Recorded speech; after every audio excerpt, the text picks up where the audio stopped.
It was a good game.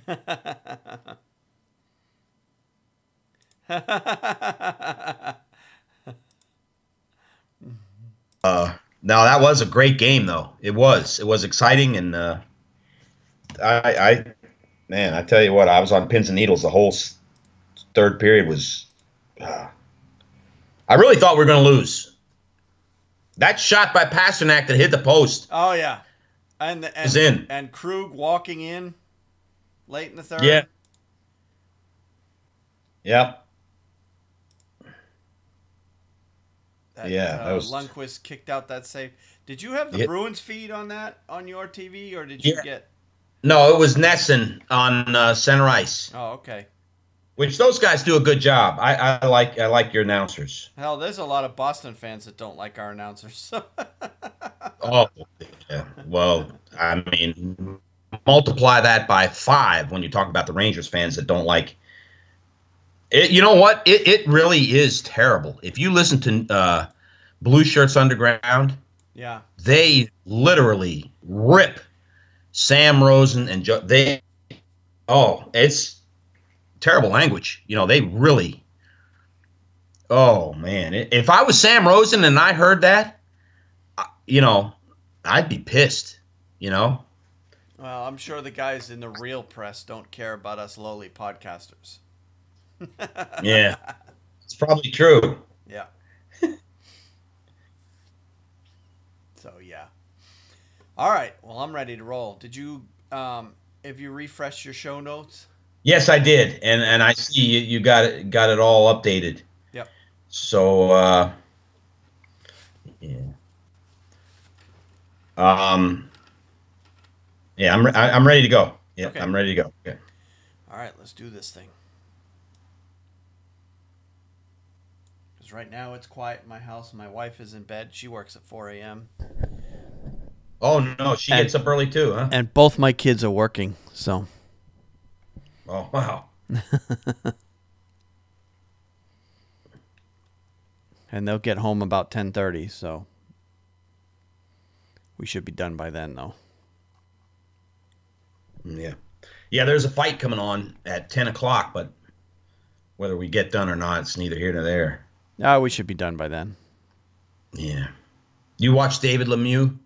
No, You familiar with him? no, Oh man, you get HBO? no. That's the one network I don't get. Oh man, he's something else. Is he? All business. Gets in the ring. He's from Montreal, and if you don't know how to box, he's going to knock you out. Oh wow. Yeah, he's something else. David Lemieux. He's He's fighting. a French Canadian. He's fighting tonight. He's fighting tonight, and he is all business, just like Mike Tyson was. But I'm telling you, he's got just a devastating punch. Cool.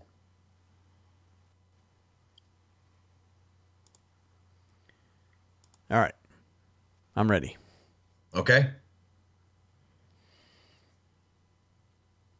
All right. Hello and welcome to a special edition of the Hockey Nuts podcast. My name is Wayne Halley. I'm here with Steve Ball. How's it going tonight, Steve? And I know the answer to this question. It's going very well, Wayne. And no, I'm not rub it in your face type guy. We got a gift tonight. You guys outplayed us. And but man, what an exciting game. That was truly fingernail biting all the way to the very end for me. Yeah, if you're watching us live, of course, we are recording Saturday night. We're actually 2 days later than normal on our normal recording. Normally we record Thursday nights, but neither one of us could do it Thursday or Friday. So here we are, Saturday night. We decided to jump on and record our podcast this week right after the Boston-New York Ranger game. So we are literally minutes away from the end of that game, so you're getting our raw reaction. And wow, I got to say, that was a great game. That was what a fun game to watch. Oh man, I had a blast. My wife and I jumping up and down, and we came out on the winning side this time, but we're totally outplayed. Boston, they deserved to win the game, and it just didn't work out tonight. But it was really thrilling. Just some unbelievable plays there. And Tuukka Rask had a great game. Gosh, he played great. Yeah, but Lundqvist played better. Lundqvist played very well too. He Yeah. did. Yeah, it seemed like the puck was in the Rangers zone all night long for most of the first period and most of the third period anyway. Second period was a little bit more evenly split, but Yeah. the first and third, and of course overtime, it goes both ways. It goes either way, but Boston had that too many men on the ice penalty in overtime, Oh, which set up a Ranger power play, and that was all they needed. Zuccarello with that I tell you, seeing eye wrist shot. that thing was a laser. It wasn't even And hard. It was just I watched it a few times on the replay. It wasn't even a hard shot. He just saw a little tiny spot there and he just put it there. Yeah, he's extremely accurate, and he's always on the power play because he skates in and he goes so slow, and he's just. It's not that he lulls the goalie to sleep, but his eyes are just all over the place, and he finds that spot, and he can get the puck there, and it's just. Yep.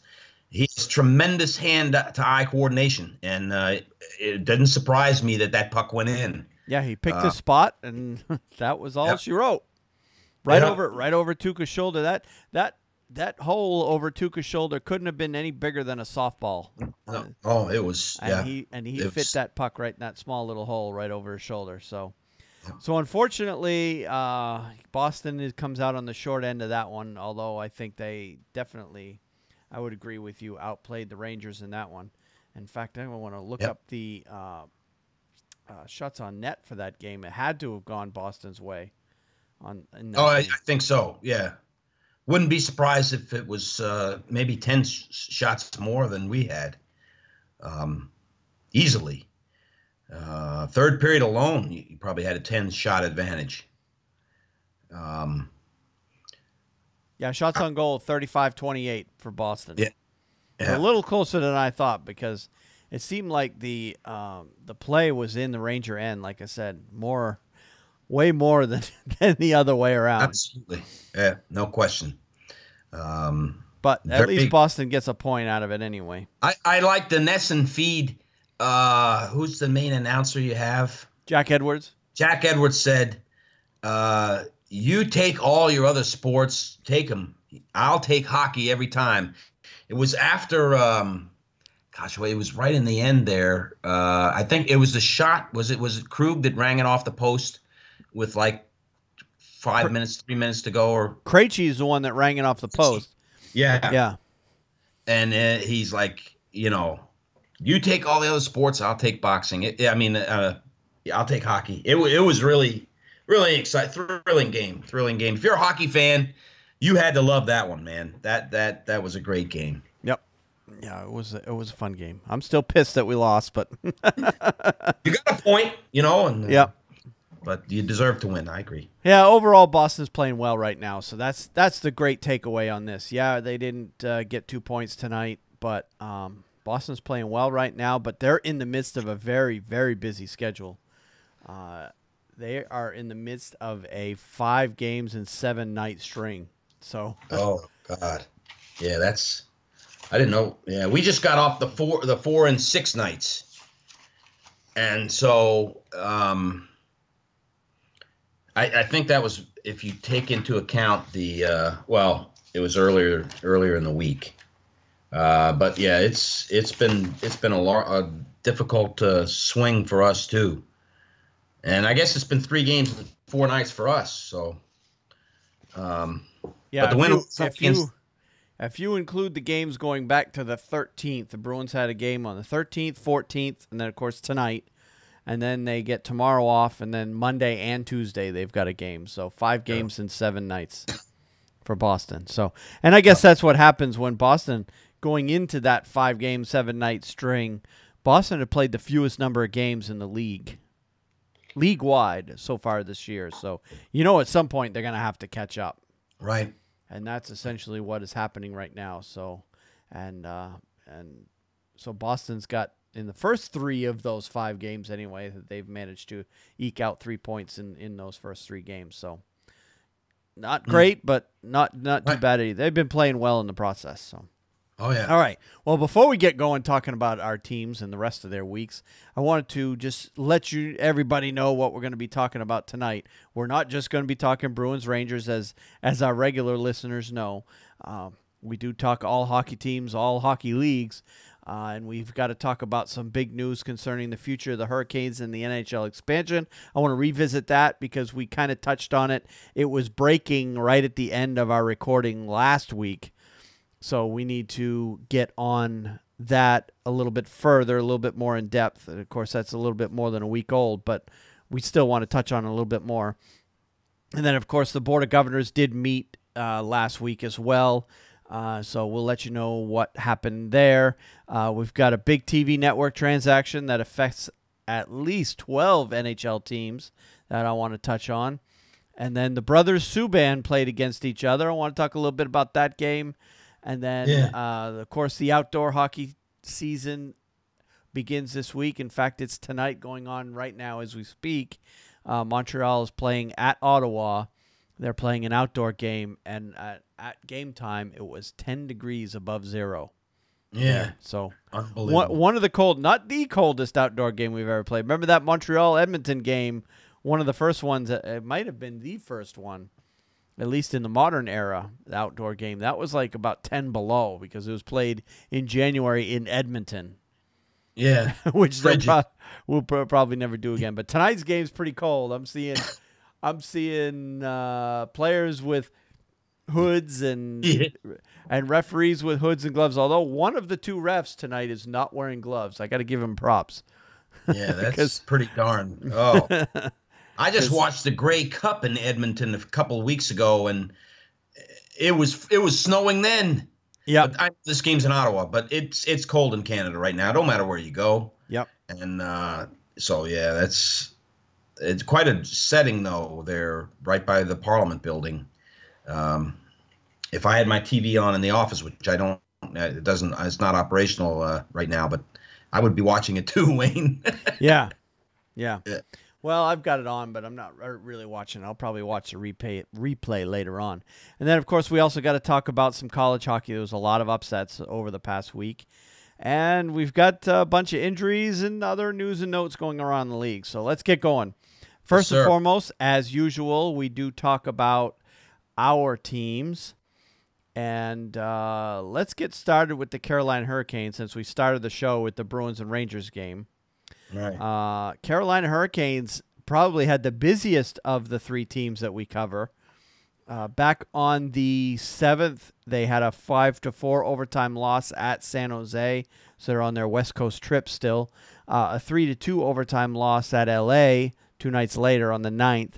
3-2 loss at Anaheim on the 11th. 3-2 shootout win at Vegas on the 12th, which is a huge win for them. Not many teams are winning in Vegas these days. And then they had a 5-4 overtime win at Buffalo on the 15th, which is actually last night. And then, of course, they're playing tonight against Columbus at home, their first home game in almost 3 weeks. Yeah, that's quite a schedule. So, yeah, the Hurricanes had a 6-game road trip in all. It was 6 straight games, 5 of them out in the Pacific time zone. So I'm a bit of a night owl, so I got to see most of those games because some of those nights I come home just in time for the game to start, coming home from work. So yeah, I got to see just about all those games. And Carolina right now is a frustrating team to watch just for me because some nights they play so well, and then other nights they just you don't know what it is. Yeah, you just don't know from one night to the one night to the next. You don't know what team you're going to get. Right. And some nights they do both in the same game. They've had leads. I think they had a 3-goal lead on San Jose, and they allowed San Jose back into the game. I think it was 4-1 in that at one point, if I remember right. Of course, that game was quite a while ago now. And then San Jose came all the way back, tied it, and won the game in overtime. They had a lead against Anaheim as well, and ended up losing that. It's just, and then the Buffalo game the other night, or last night actually, They had a 4-2. Well, they went into the third period. They were either tied or down by 1 going into the third. They ended up going up 4-2 at one point in the third period, and then Jack Eichel scored 2 goals in 10 seconds to tie the game. Yeah. And then they ended up coming back and winning 5-4 in overtime. So, and that's a game, if you're going to be a playoff team, and they swear they think they are, that's a game you got to win against a team like Buffalo. Yep. They managed to get the 2 points, but, man, it wasn't easy. Right. And, albeit you're gonna go through times where you might drop a game against a team like you will, but generally speaking, if you're playing Buffalo and Ottawa and Philadelphia has actually picked up their play a little bit, but who's down? Florida. You're playing those 3 teams, and you got 9 games against them. You're needing to come out on a winning side 6 or 7 times minimum. Yep. If you're a playoff team, you can't afford to give up wins against those teams, and so. Yep, so they managed to do that. And then, of course, they're playing Columbus tonight. And as I look up, I just changed the game over to that one. It's 1-1 midway through the second period. So, and that's in Raleigh. That's in Raleigh, yep. Yeah, first time they've actually used that rink in a while. Ice looks nice and clean. It looks like they just put the ice back in. I don't know what was going on while they were on the road. A lot of times when you have a long road trip like that, it's usually because your building's not available for whatever reason. Right. And I haven't been paying attention to what's going on at that building to find out what exactly was going on for 2 weeks at that building. Yeah, the ice looks pretty fresh. It looks like it hasn't been used much. So, in my mind, it might be. I mean, I could be wrong, but it could have been an event that they had to remove the ice from the arena, for something like the circus or whatnot. But anyway, I digress. All right, let's move on to the New York Rangers. The New York Rangers. Well, Wayne, we have been playing very. I wouldn't say, maybe inconsistently is the right word, but we have not had the same spirit that we had when we won had the 6-game winning streak, lost, and then won 4 more. We've been playing well at home, but I would say if you looked at these games collectively, the Rangers just have not. They've played very deflated, in my opinion. We picked up wins in the last 2 nights, so I'm encouraged. But the game against Washington just outplayed us in Verizon Center. And there's nothing more to say about it. They played well. They had control of that game. It's one of those games where, we played against the better team, and that kind of started things as far as losing games we should have won. But Washington beat us on the road. You come back home. You have a game against New Jersey, and we played very well against them. Never looked back. Boy, you talk about that's the team that I do not like at all, the New Jersey Devils. So it was great to watch them win that game. And Brian Boyle did score, so I was happy about that too. But we played very well against them handily, won that game. Then stuff started happening.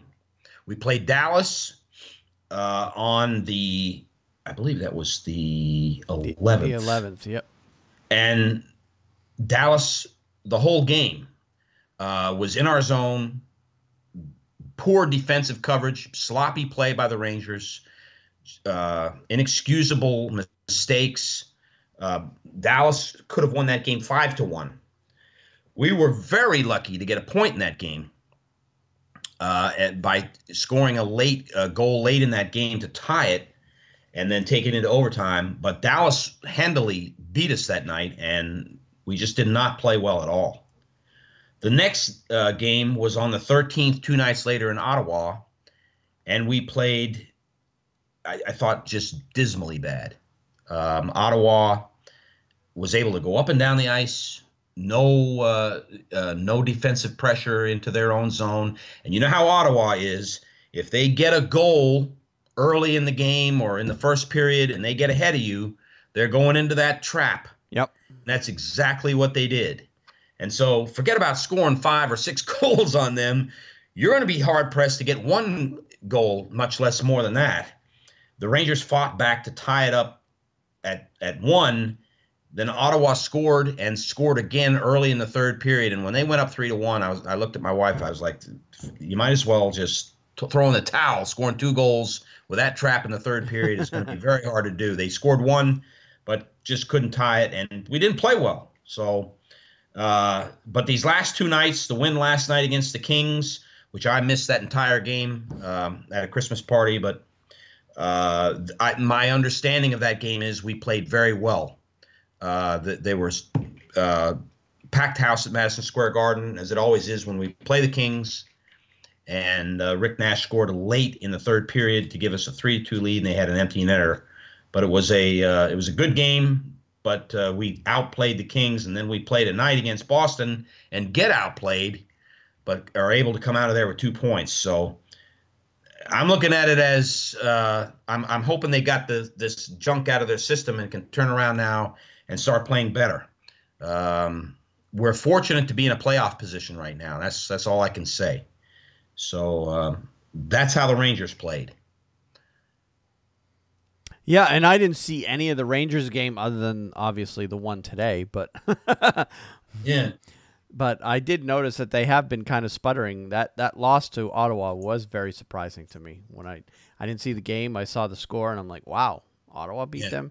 Ottawa's not playing very well at all right now. No. In fact, they were 1-10-2 coming into that game. They hadn't won in over a month. Yeah. And won. Yeah. So, not good. Nope. So, all right. Well, let's move on to Boston. They've actually had a very good week up until tonight. Well, up until this week anyway. They had won going into, well, let's get the last games out of the way. They got a 6-1 win back against Arizona back on the 7th. That game was never really in question. They pretty much owned that game right from the go.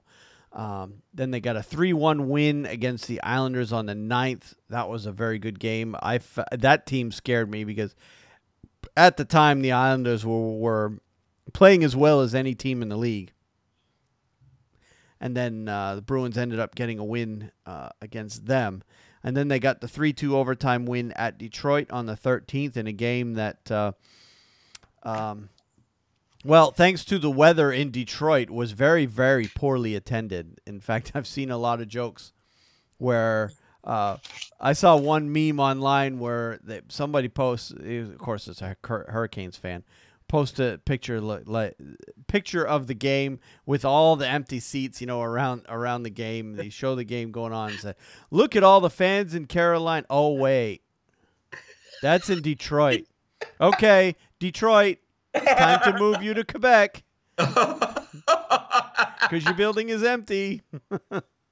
Man, I'm telling you. But really, you can't blame anything on that particular game in Detroit because, from what I understand, they were getting quite a snowstorm outside that building that night. So, yeah. In fact, the announcers when I was watching the game, they were worried that that they weren't going to be able to get out of town after that game because they were playing in Washington the next night. This was on the 13th, and then they're in Washington on the 14th. So they were worried that they weren't going to get out of town because of the snow, but obviously they did because the next night they went into Washington and lost 5-3 to Washington. I didn't see that game at all. Number one, I wasn't very interested in watching it because, after all, Washington has beaten the Bruins 10 times in a row going into that game.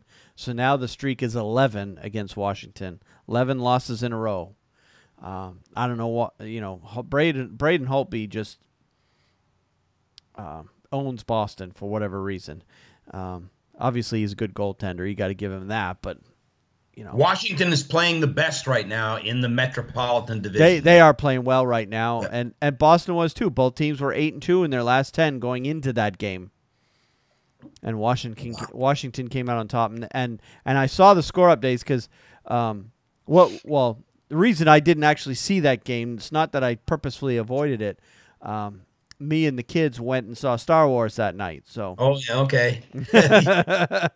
it opened Good. up. It opened up here at the local theater on Thursday night rather than Friday. So we went Thursday night, not because we wanted to see it opening night. It was because between me and my daughter, we both work a lot of nights. She's home from college and she's working while she's home. She's working pretty much 2 to 10 p.m. every shift that she works. And they've got her scheduled just about every day leading up to Christmas because she also works at a grocery store. So not the same one that I work at, but, you know, she still works at a grocery store. So they've got her closing shifts every night. So Thursday night was the only night that her and I were both off because Thursday was the day I went to get her at college. That's why we couldn't do the podcast Thursday. So we got home a little earlier in the afternoon. We're like, hey, you know, we're both off. Let's go. Yeah. You know, and my son is free. He only works very, very few hours a week. So he was able to go just about any night we wanted to go. It was pretty much the schedule. So the three of us happened to be off. So we went and saw Star Wars. And I had my phone on silent vibrate, and I was getting the score updates. And, you know, it was, you know, 2-1 Washington, 3-1 Washington, 4-1 Washington. So I'm like, yeah, I see where this is going. Yeah. Yeah. So from what I understand, though, Boston, from people who actually watched the game, Boston overall outplayed Washington, kind of like tonight's game. They carried the play. They just couldn't beat the goaltender. Yeah. Which is essentially what happened tonight, in a sense, with the Rangers. You know, they were getting better scoring opportunities. I mean, Krug coming down the slot, shooting from the hash marks, for crying out loud, and he couldn't beat Lundqvist. Yeah. Oh yeah. So those when you have a shot like that and you're coming in on the goalie at practically full speed, you've got to bury that puck. You really do. Yeah. And anyway, so yeah, the loss to Washington, and then of course the the overtime loss to the Rangers tonight. So that makes for kind of an up and down week after the real strong start. But overall, I think Boston's play is much better than it has been. And a lot of that is thanks to the fact that they're finally getting healthy again. I mean, you saw the team tonight, probably the best Boston team that's been put together so far this year. Yeah. So much so that Anders Bjork didn't even make the lineup tonight. He was up in the ninth floor tonight. So watching the game. Because, you know, the other players on the team are just playing better than him. Heinen's playing better. And of course, you're gonna play your $7 million guys when they're healthy. You know, guys like, you know, Marchand, Bergeron, Krejci, Backus, all those guys, they're gonna play no matter what. So and they were all in the lineup tonight. So anyway. So overall, I'm okay with the way the Bruins are playing right now. It'd be nice to get more wins, more points, but, you know, you can't win them all, of course. That's right. That's right. They're playing well, though, Wayne. Yep. They're holding fast to a playoff spot, a non-wild card playoff spot. If I were you, I'd be pleased and get ready to go against. Heck, it's probably going to be. Right now, I doubt very seriously you're going to play Tampa Bay in the first round unless you drop. Well, right. And let's take a look at that. Right now, it looks as though the way the standings are going, if nothing changes, of course, we got a long ways to go. There's still only going to be 3 teams out of the Atlantic making the playoffs, which means if the playoffs ended today, Boston would be playing Toronto in the first round. Right. Rematch of what, 2013? Yeah, 2013. I think you stand a good chance of winning that series. Yeah. Because you're playing them first round, number one, before they get momentum and stuff going. And second of all, that is a team that is hot. They're playing well, but they're young. Yep. And they can make mistakes and fall on their face. And momentum really carries a big – you see how Toronto is. Sometimes they get the momentum and they are just – they can strangle you. We played in one of the games. In fact, the only time we played Toronto this year, they were literally that way. And then all of a sudden, they have a goal and an unlucky goal score against them, and we came back. We were down 5-0, and came back and tied them up 5-5. So they go through those swings of momentum where they just, and you can win a playoff series against a team like that until they learn how to stop that. Yep. Um, Yeah. So looking at the standings as of today, as of right now, obviously it's a Saturday. There's a lot of games going on as we speak right now.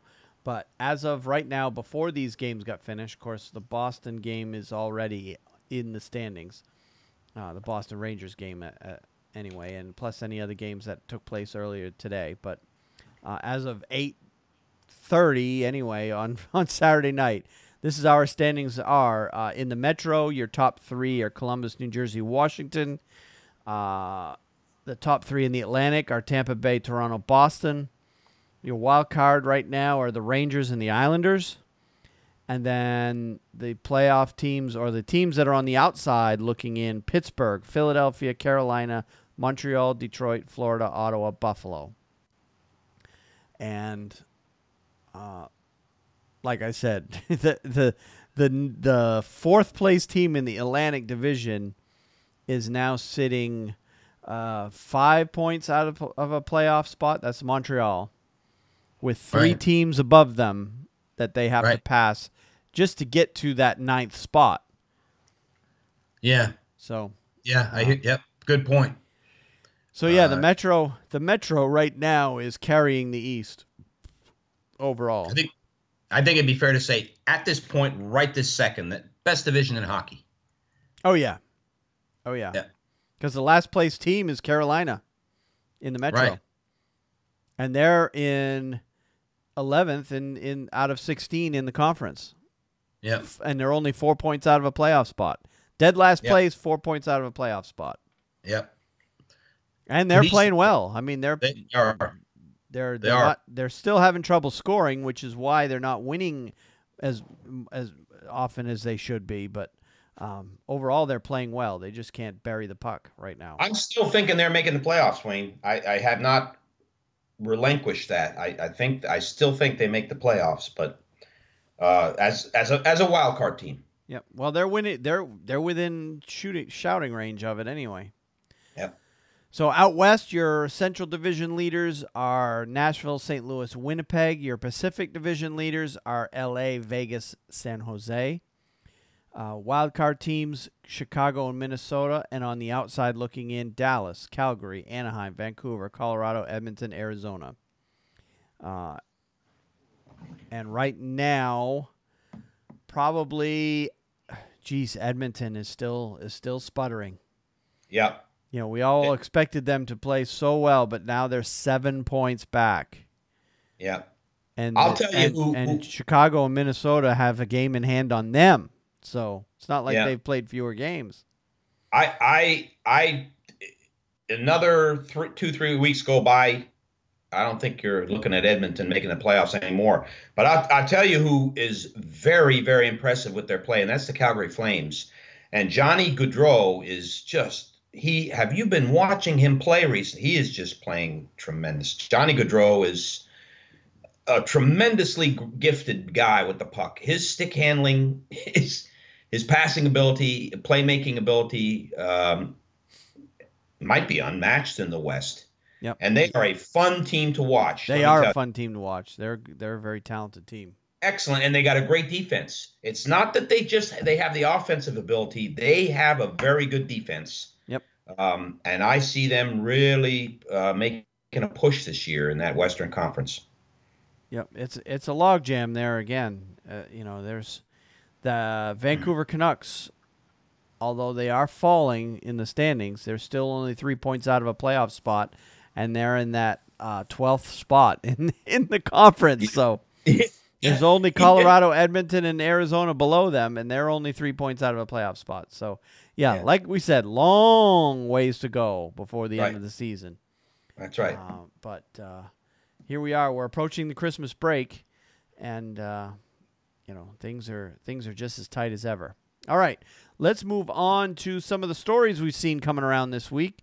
As far as transactions are concerned, I don't know about you, but I didn't see any trades or any big transactions of any kind. They're always going on, but I didn't see a trade, Wayne. I know there's a blackout period right around Christmas too that they can't, and I'm not sure exactly when that starts. I know because the NHL takes a 3-day break. There's no games the 24th, 25th, or the 26th. Right. And I know there's a blackout period around that so that players don't get traded around Christmas, because that kind of uproots your whole family and everything. I mean, it makes a mess of your life if you're a player.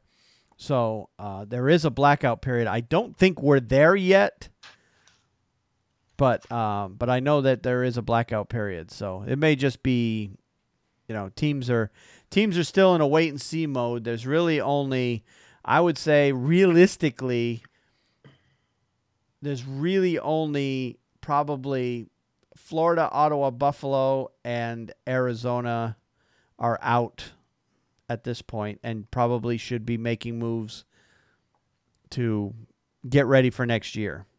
Yep. Although Florida and Ottawa still believe they're a playoff team, but yeah, I'm not buying that. And even though they beat us the other night, they're not playoff caliber. They're just not playing consistently enough. They're not. And Erik Karlsson is it on that team. He really is. That's it. Well, there's a guy I follow on YouTube, and he's actually incredibly smart when it comes to hockey, which is why I watch a lot of his video. Very insightful. He goes by the name The Hockey Guy. He puts videos up every single day, and he's been talking a lot about the Ottawa Senators. And now this guy lives in Canada. He's from the Vancouver area, somewhere in that area. So he gets to see all the stuff we don't, all the coverage out of Canada. And he's been talking a lot about the Senators, and he believes that the owner there, Eugene Melnyk, is a big part of the problem with Ottawa. And why? Because apparently all the hockey decisions go through him. Kind of like the Jerry Jones, the way Jerry Jones meddles with his team, with his Dallas Cowboys team. Melnyk is similar in that fashion where he wants to be involved in all the hockey decisions instead of just trusting his hockey brains to handle things. And now there's you've seen the stories. Have you seen the stories where Karlsson has said publicly that he's basically going to the highest bidder when he goes free agent? He's not a free agent till the end of next season, and he's already talking about. I've seen that, and Wayne, don't count out New York. I think it's a far-fetched conclusion to think that he will go to New York. I joked that last week. I said, "Yep, there we go. Karlsson's going to the Rangers." unless he wants to. And if he wants to, then they'll make it happen somehow. But they'll do that at the expense of some players, because they're going to have to pay him a king's ransom. Well, if Melnyk has decided, and it seems like this Ottawa team is, we've heard the term budget team associated with the Carolina Hurricanes because their own, when Jim Rutherford was the GM there, he used that phrase a lot. And that, I want to use that term with the Ottawa Senators because that's kind of what is coming out of Ottawa is telling me that Ottawa is becoming a budget team because they're not filling their building. Right. And they're having trouble getting the revenues that they need to get. Right. There's many factors involved in that. We won't get into why. That's a whole discussion. And if you want to hear that discussion, this hockey guy on YouTube is a good guy to follow because he puts up several videos a day, so he's talking very detailed about every little story that comes out, and he can give you all those details. But the Ottawa Senators, anyway, are becoming a budget team, which means at the end of this contract, if Karlsson wants in excess of $10 million a year, Senators aren't going to be able to afford that. Right. So I see the Senators sometime in the next probably 8 to 12 months trading Eric Eric Carlson. Carlson, rather than lose him for nothing. So he'll be. I see him either being traded at this trade deadline or over the summer. You know, it makes sense. Yeah, if Ottawa can't afford to pay him, they will, and they got to do it quickly. If he gets into next year,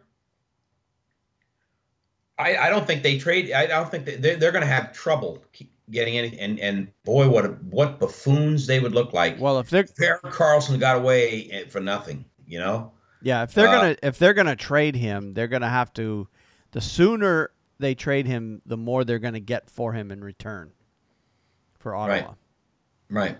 So, but if I were another team, unless I really, really, decided we've got to have Eric Carlson, I'd wait on him. As longer you wait, the lower the price goes on him too. There's that side of it. So, it'll be an interesting story to watch. Absolutely. So, but if that happens, though, Ottawa will officially be into a full rebuild at that point. You think he stays in the East, Wayne? If they trade him, probably not. I can't see why Ottawa would want to trade with anybody within the division and put Eric Carlson on a team where they're going to be facing him 5 times a year. Yeah. Yeah. I think a lot of that's going to be held in Eric Carlson's hands too. Yeah. So, that's an interesting one. I'm going to tell you, that's an interesting one. Yep. So, all right, so let's move on to some of the other stories going on. I think the next on my list is injuries. And there were quite a few injuries to very big-name players. Not so much the quantity of injuries, but big-name players. Right. Starting with Tampa Bay forward Ryan Callahan is out indefinitely with an upper body injury. Will be reevaluated in 3 to 4 weeks. Callahan was injured during the third period of a 4-1 win against the Coyotes on Thursday. With 12:59 remaining, Callahan got tangled with Coyotes defenseman OEL. And when Callahan fell to the ice, Ekman Larsson also fell, landing on Callahan's arm. He has 6 points, 1 goal, 5 assists in 29 games this season. 32-year-old missed 64 games last year after having hip surgery during the offseason in February. Reevaluated in 3 to 4 weeks tells me a broken bone. Yeah, very well could be. And I talked to a Tampa Bay fanatic this week who's all upset about it, and that's the first major injury and blah, blah, blah. But let's face it, Ryan Callahan is not the Ryan Callahan who played for the New York Rangers. He's just not. No. So for Tampa Bay to lose him, he is an alternate captain. I'm sure he brings a lot to that team, but he's not the same player. So it's not a I'm not a Tampa Bay fan at all, but it's not a big loss. I don't think it's a big loss. Well, it's certainly not like losing, Stamkos or. Yeah, they lost Victor Hedman. They'd be hurting right now. Yeah. So No, and Tampa Bay is good enough to be able to withstand that one. Yeah, for sure. All right, next one though, Devin Dubnyk, Minnesota Wild starting goaltender, is now major loss there. Week to week with a lower body injury. Dubnyk was injured in the first period of a 2-1 shootout win against the Calgary Flames on Tuesday. He's 12-8-2 with 2.69 goals against average and .916 save percentage with 3 shutouts in 23 games this season. He started at least 65 games in each of the past 2 years with the Wild. So, major loss for them. He was a major part of the reason why they made the playoffs in recent years and why they're doing well now. Yeah, I mean they're in a playoff position now. That is a major loss, and that's going to hurt them. It escapes me who their backup goalie is in Minnesota. I should know that, but that's a tough loss for them. Any way you want to look at it, and that is a major injury. Stalock is their Alex Stalock is their backup goalie currently. Okay. So I'm not sure who they're bringing up. Although, not sure who they're bringing up. I haven't seen information yet on that. I'm sure it's happened. Minnesota fans, you can send us our feedback at thehockeynuts.com. Let us know who your third string goalie is. We just haven't had time this week to look up that information. The Iowa Wild starting goalie Yeah. is going to be there. That's what you can say with assurance. Yep. So, but Stalock will be in the nets for sure, covering that situation. So, all right, the next one, left wing Taylor Hall, another very big loss. Yep. But he's only day-to-day with the Devils with a contusion on his right knee and won't play against the Montreal Canadiens at Bell Center on Thursday. In fact, did not play. He was injured in the third period after scoring twice in a 5-1 win against the Kings at home on Tuesday when he went knee-to-knee with defenseman Curtis McDermott at the Kings blue line at 7:16. Right. Hall's final shift ended at 14:35, and he left for the locker room during a stoppage at 16:56. The contact by McDermott appeared to hit just above Hall's right knee. Right. So those hurt. I've had one of those. Yeah, it looked very serious when it happened, but I heard the analysis on the NHL network. They said that it is not as serious as it looked, and that Taylor Hall would be back with the team. Wouldn't be. It's a day-to-day injury. It's not a serious injury. And Taylor Hall is coming into his own now. That trade that they made with Edmonton from last year, where Hall came over for Adam Larson, is now turning into New Jersey's favor, I would say. And Taylor Hall is having a great year. In fact, Taylor Hall is the reason the Devils, one of the major reasons the Devils are playing so well. So yeah, they've got some young players coming up through that have contributed too. But yeah, Taylor Hall is definitely a huge part of their turnaround. Right. Agreed. So, and going back to the Minnesota goalie situation, Steve McCulloch is the goalie that was called up. Okay. to back up Stalock. Yep. Very good, Wayne. I would have never got that one. Yeah. Well, hey, I was looking it up while you were talking. So. All right. Columbus Blue. We're gonna roll back the curtain for everybody here, right?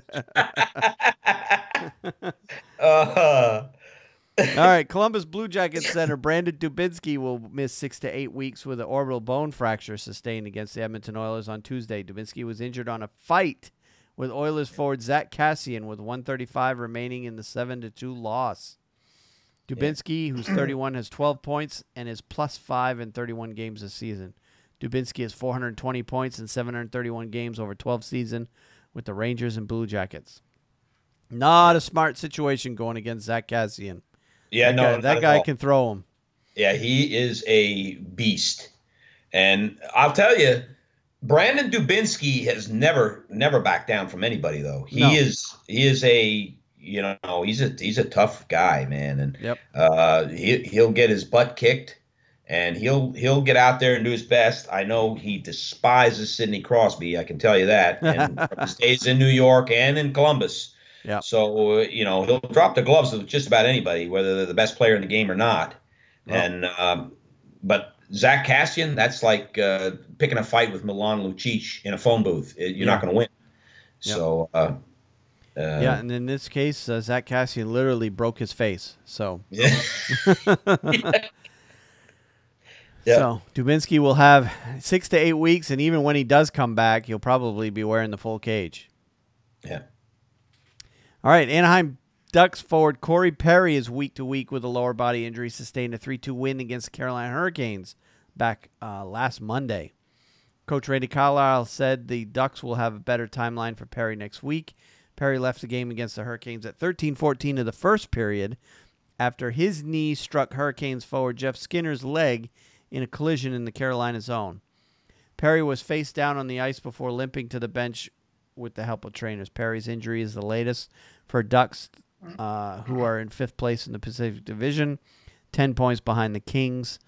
Anaheim is also missing forwards Ryan Kessler, Patrick Eaves, Nick Ritchie and Joseph Blandisi. Forward Jakov Silverberg played against Carolina after missing 5 games with an upper body injury. Perry leads the Ducks with 22 points. He led the NHL with 50 goals back in 2010-11 and has 739 points in 13 seasons with Anaheim. So, huge loss for the Ducks. And I saw that play happen. I was watching that game. I was going to ask if you saw that. Yeah, I saw it, and his knee went in a direction it shouldn't have gone. Oh, it looked like the ligaments on the inside of the knee. What are those? That's the MTL or MCL, I think, or something like that. Immediate. Yeah. Yeah.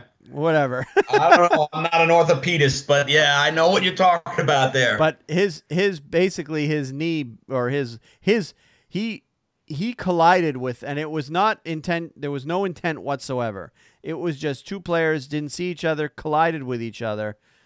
But essentially what happened is Perry's knee stopped moving when he ran into Skinner, but his foot kept going. So, oh God. Yeah. So, doesn't look like a full blowout of a knee, but he's going to be. He couldn't put any weight on it, and it was, you could tell right away that was it. That was it for him in that game. So Anaheim's injury problems continue. They got Silverberg back, but Corey Perry in that same game goes out. So that's a big loss for Anaheim there. Big Huge loss. Yep. And another equally big, if not worse, for a loss is defenseman Alex Pietrangelo was placed on injury reserve by the St. Louis Blues on Tuesday with a lower body injury. Pietrangelo, the Blues captain and best defenseman, was injured. Solid Norris Trophy candidate, wouldn't you say, Wayne? For sure. For this season, yeah. He was injured blocking a shot in a 6-1 win against the Red Wings back on December 9th. He left the game and returned. Pietrangelo has 23 points and ranks 5th in scoring among NHL defensemen. He's tied for second in goals among defensemen with Mikhail Sergachev of the Tampa Bay Lightning. Pietrangelo has 326 points in 569 NHL games, all with St. Louis. Mm-hmm. So, although he's on injured reserve, it doesn't appear to be long-term because he was injured blocking a shot. Right. Unless he was hit in the face. Right. With the puck. That's right. Yeah. But this is a lower body injury, so it's probably just a really bad bruise at this point. Yeah. Right. I want to digress 1 second here. Yeah. In regards to the end of season awards. Yeah. And it was brought up on a hockey game I was watching with the Rangers since the last podcast.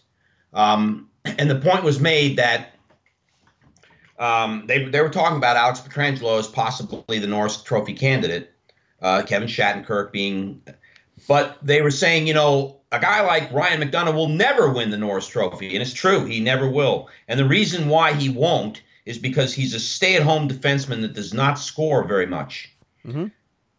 I would love to see them have a trophy for a defenseman like that, who wins games for your team because of his play, most definitely wins games for the team because of his play, but not by scoring.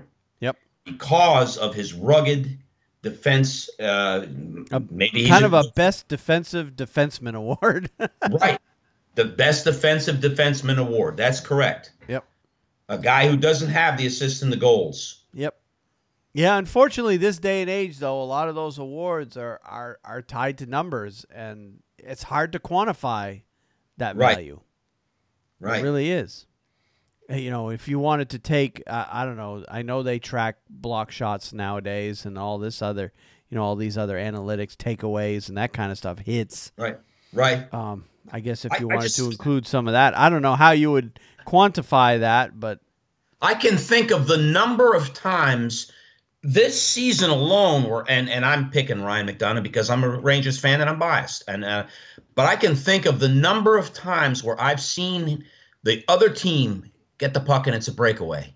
Mm-hmm. It's a one-on-one. He's going on a Lundqvist, and here comes Ryan McDonagh out of nowhere stopping a goal, literally stopping a goal. Henrik Lundqvist never even had to make a save because of play like that. He's a very, very skilled skater, and he's excellent with his stick. I've seen him poke check a puck away from behind a player and knock it completely out of range of the goal. It never even had a chance against good skaters. And there's other players like that in the NHL, but I just wish they had an award like that. And I didn't want to waste a lot of time on it with the podcast. But well, and take the Bruins as an example. Of course, I'm biased towards the Bruins, but you could make a case that a guy like Zdeno Chara could be good for that award, because he's not putting up the numbers he once did. He's focusing more on playing solid defense nowadays, and when he's not on the ice, that team struggles defensively. Right. He cures a lot of their defensive problems. Absolutely. He's got 9 points so far in 30 games, which is not a lot. That's not going to put him in the Norris talk for sure. Mm-hmm. But man, does Boston miss him when he's either in the penalty box, you know, when they absolutely need to stop the other team from scoring. If Zdeno Chara is not on the ice, even at the age he is, it's a problem. Right. And it's the same with New York. If Ryan McDonough's out and it's an injury, we hurt. Yep. We're missing a major part of our team. And if he scores every 5 games, that's it. But he is such an important part of the team, and that's what I'm saying. Yep. And we can go down the list. Every team's got one or two. Got one of those guys, and you can look at them, and then you can pick from those teams which one is the best, or which are the two. And maybe that's how you do an award like that. Every team picks their best. Yeah. Votes for their own best defensive defenseman, and then those 31 guys go up against each other to see who ends up winning the overall league award.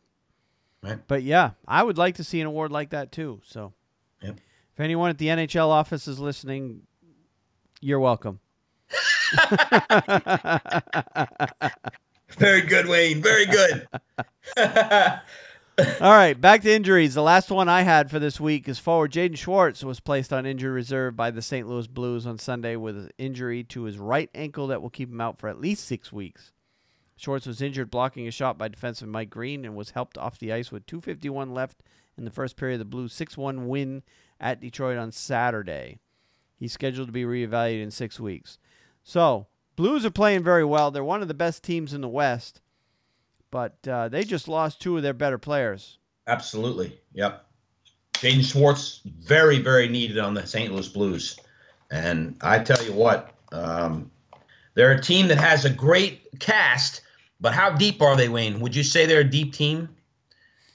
I guess we'll find out. We're going to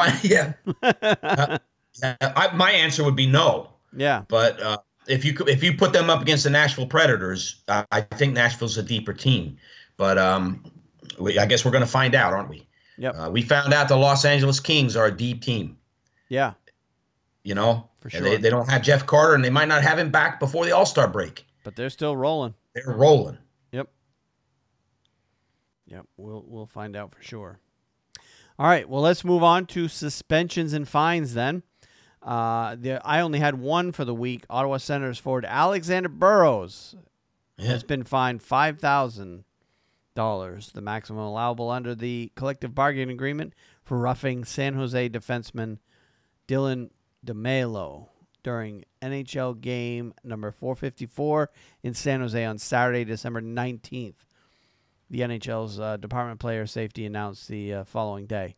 The incident occurred at 14:51 of the third period. Burrows was assessed a major and a game misconduct for fighting. So I didn't see the play, but just from reading that, he probably went after DeMelo, and DeMelo didn't want to fight him. So, Burrows essentially got the major in a game. Yeah. For essentially trying to start a fight, but the other guy didn't want to do it. So I'm not sure what happened there. I never saw it. Didn't see that play. No, it's the only suspension for the week. And and Burrows has had history of different things going back. I mean, you go all the way back to the 2011 Stanley Cup Final. He was involved in the the biting the finger. Remember Yeah, that? that's right. Yeah. Yep. Yeah. Against Boston. Yep. That's right. I forgot about that one. Yep. Um, well, it's vague. I vaguely remember that. Yep. But that So was that was a Alexander big deal in Burrow. that series. So anyway, Yeah. so that was the only thing we had this week. Kind of a quiet week in that sense. Okay. Now, as far as other interesting stories we had going on around the league, I wanted to talk a little bit about the Carolina Hurricanes entering into a purchase agreement to get purchased or get their ownership changed. So that broke basically right in the middle of our show last time around. Mm-hmm. And essentially, this news broke out of the Board of Governors meetings, Mm-hmm. and the story essentially says the Carolina Hurricanes entered into the purchase agreement for controlling interest in the team that strengthens its commitment to the Raleigh market. NHL Gary Bettman said Thursday. Tom Dundon, a Dallas-based businessman, would become majority owner, and current owner Peter Karmanos would retain an equity stake. So Karmanos stays involved, but Dundon essentially controls the fate of the team at this point. That's now, right. Of course, the sale hasn't completely finalized yet, but I've heard a number of interviews with the different members of the press here in the local Raleigh area, including John Forsland, who does the play-by-play on the TV side, and Chuck Caton, who does the play-by-play on the radio side. And both those guys and essentially everybody as part of the press is very excited that this is finally coming. Probably more just that it's finally ending all of the uncertainty and the speculation and everything else, because with the Hurricanes being up for sale, there's a lot of speculation that they might be on the move, and Gary Bettman came out and said essentially there's no way the Hurricanes are moving. Yep. In fact, I think this agreement does have a guarantee that they stay for at least 7 years. Right. And in 7 years, the team can look very different than it does now. It's an up-and-coming team, a lot of young, hot prospects on the team. And, in 7 years, this team could be a Stanley Cup contender if they make the right decisions on the hockey side of things. So, and the fact that the ownership change is finally happening, there's a lot of fans that have been staying away from the arena just simply due to the fact that they don't want to give their money to a team that may end up leaving town in the very near future. So, with them promising that they're going to stay, you're probably going to see some of those fans come back. Right. I'll tell you this. Especially as the team gets better. This talk of Houston Rockets owner Tillman Fertitta buying a team for Houston, you know what, Wayne? I don't think two teams make it in Texas. I just don't. I don't think Houston is nearly as committed to hockey. And when Walter Bush moved the Minnesota North Stars, he burned a bridge. Let me tell you, because he didn't wait for expansion to come along, and for Dallas, who probably would have got a team in the expansion wars that followed. He took the team out of Minnesota, and I'm telling you, that really pissed off a lot of people, and I remember that that time. So I don't see Texas getting another team, and if they move a team like Carolina to Houston 7 years from now, it's going to do the same damn thing. You're going to have a lot of people furious, and a greedy owner who doesn't want to. And I'm not saying he is. I don't know anything about him, but yeah, I still got a. I don't know how to say it. I still got a burr under my saddle. Yeah. about watching the Minnesota North Stars go to Dallas. Well, how do you you basically feel that same way. Any Hartford Whalers fans? I know we have a few listening to our podcast that have written in. Yep. We've had a few that would love to see the Hurricanes end up going back to Hartford. That's not ever going to happen because the arena that's there in Hartford is not up to NHL standards, modern day standards anyway. So if Hartford were to get a team back, it would, they're going to need a new arena first.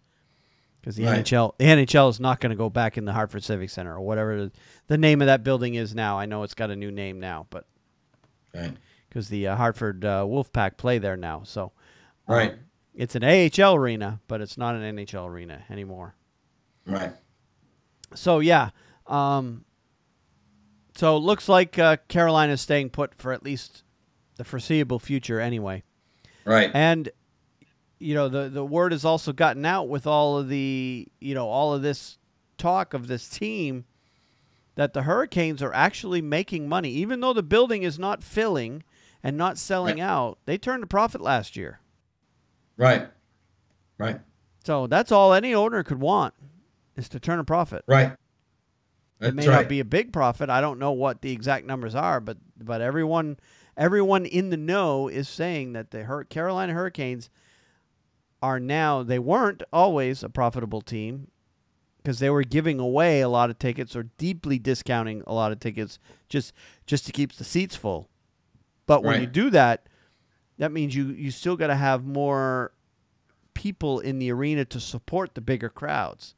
Right. So it costs more money. If you're giving away the tickets, you still got to pay the people that are working at the arena and around the arena. You got the parking attendants, you got the concessions people, you got, this whole big group of staff that you have to put on an event like that.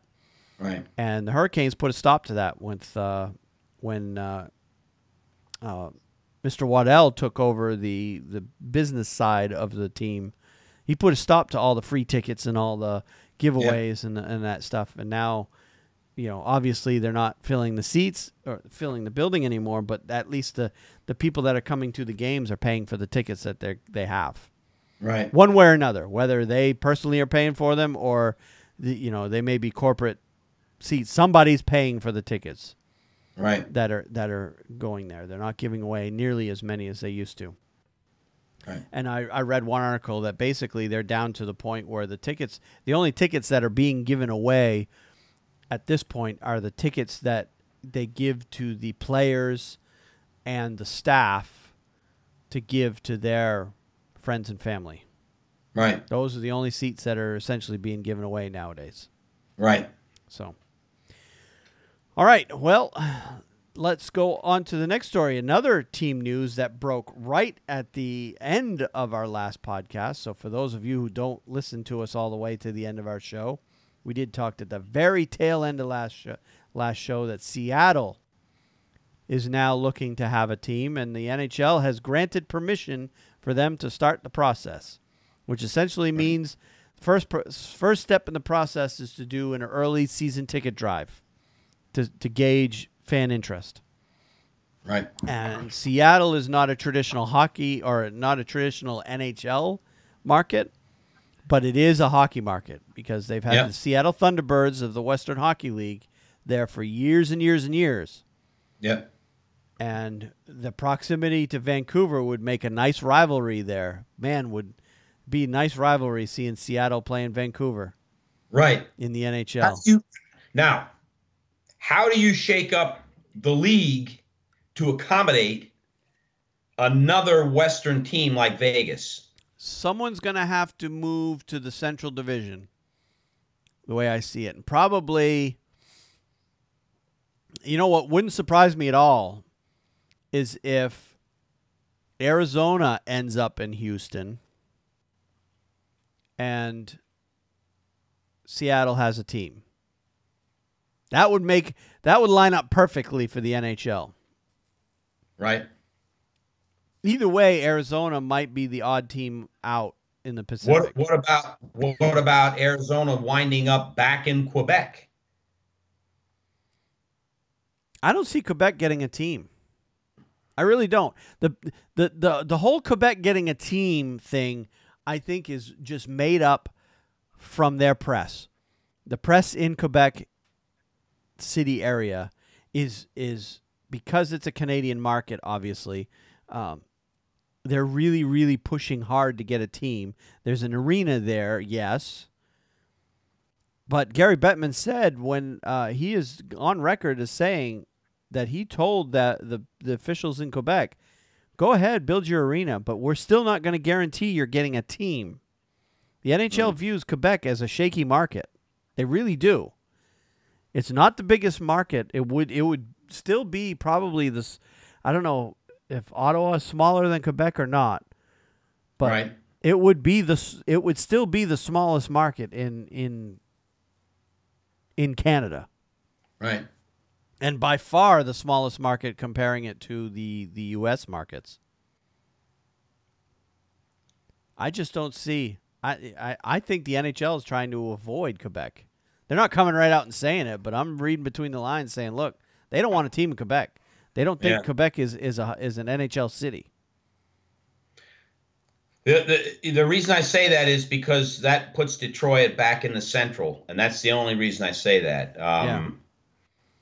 The way I see it shaking out is obviously Seattle is going to be in the Pacific Division. Yep. Which means one of the Pacific teams has to kick out to the Central because the Central is the division right now with short one team to make it an even 32. So who do you take? You obviously can't split up L.A., San Jose, and Anaheim. And you don't want to have Seattle, Vancouver be in two different divisions as close as those two cities are. And they're all right on the West Coast. You don't want to split up Edmonton, Calgary. Vegas just started. Vegas is close to LA relatively, so you're already seeing a Vegas LA rivalry starting to form. So you don't want to pull them out. So that essentially leaves Arizona as kind of the odd man out in this situation. So either Arizona is going to have to move to the Central because they're not in the Pacific time zone. They're the only team of that group that's not in the Pacific time zone. Although, is Edmonton, Calgary in the Pacific, or are they Mountain? Don't know that one. I thought Arizona was West Coast time, but I don't they know. have their own time zone. They don't participate in daylight savings time. Okay. So yeah, part of the year they are 3 hours behind the East Coast, but another part of the year they're only 2 hours behind. Because Arizona has their own time zone. They don't participate in daylight savings time. So they're kind of in their own time zone. So part of the year they're in the Mountain, part of the year they're in the Pacific. So I would think that Arizona, if they stay put, would even one way or another, that team's going in the Central Division once Seattle starts. And then if that team essentially ends up moving because they can't solve their arena issue, then I see Houston as the natural grab right there. It's not moving the team that far. Yeah. You wouldn't be moving Arizona that far. I don't look at Houston as a hockey market for the NHL. No, but the NHL sees the size of the Houston market and sees the dollar signs there. I don't see it as a hockey market either. I agree with you. I don't think two teams in Texas are going to make it, but the NHL is looking at the money side of things, and Houston is a huge TV market. One of the biggest in the U.S. And I think they want a piece of that pie. So, I don't know. We'll see. Well, time will tell. I'm sure the NHL prefers that Arizona stays put, solves their issues, and moves on with it. That's ultimately what they want. But somebody's got to move to the Central once Seattle gets their team. Yeah. I think the logical choice would be Arizona in order to keep all the existing little pockets of teams intact. Like you said, you don't want to split Edmonton, Calgary. You don't want to split San Jose, L.A., that southwest corner, that Vegas, L.A., L.A., Anaheim, San Jose, L.A., San Jose, all those teams that have formed a nice rivalry with each other. You don't want to split all that up. Yeah. And Arizona, because they've been so bad, is really not formed a rivalry with anybody per se. So, I mean, yeah, they do have rivalries with the California teams, but it's not the same. It's not as intense as it is with, the LA, San Jose, Anaheim, and now Vegas coming in is already getting lumped in with those other 3 California teams. So you don't want to break up that group. Yeah. So I just don't know. The only other thing is you send Edmonton, Calgary to the Central. Both of them, they'd have to both go, so they stay together. So then another Central team gets kicked out west. Which would be Colorado. Probably, yep. That actually might work too. Yep. So I guess we'll wait and see what happens. Yep. All right, and the other story I saw that came out of the Board of Governors meeting, they talked about salary cap. NHL revenues are on the rise, and so is the salary cap for next season, NHL Commissioner Gary Bettman said last Friday. Commissioner Bettman, speaking at the conclusion of the 2-day Board of Governors meeting, said the league is projecting hockey-related revenues to grow 8.2% to $4.54 billion this season, and the salary cap to rise to between $78 and $82 million for the 18-19 season. The salary cap is currently $75 million, which is $2 million higher than last year, and $3.6 million higher than the year before. He said the league has never been healthier. The game has never been healthier. Our franchises have never been healthier. Our fan base has never been better, and our fans are the best in all sports. I would agree with that. Yep. Agree. The growth of the salary cap will be dependent on the 5% growth factor option that can be triggered by the Players Association, and that's a decision that won't likely happen until June. If the NHLPA doesn't trigger any growth factor, the cap is projected to rise to $78 million. 2.5% inflator leads to a projected cap of $80 million, and a 5% inflator results in a projected cap of $82 million. The growth factor can be anywhere from 0 to 5%. For 27-18, the growth factor of 1.6% raised the salary cap from $73 to $75 million. An $82 million cap would be the largest season-to-season rise in the salary cap since it was instituted for the 05-06 season.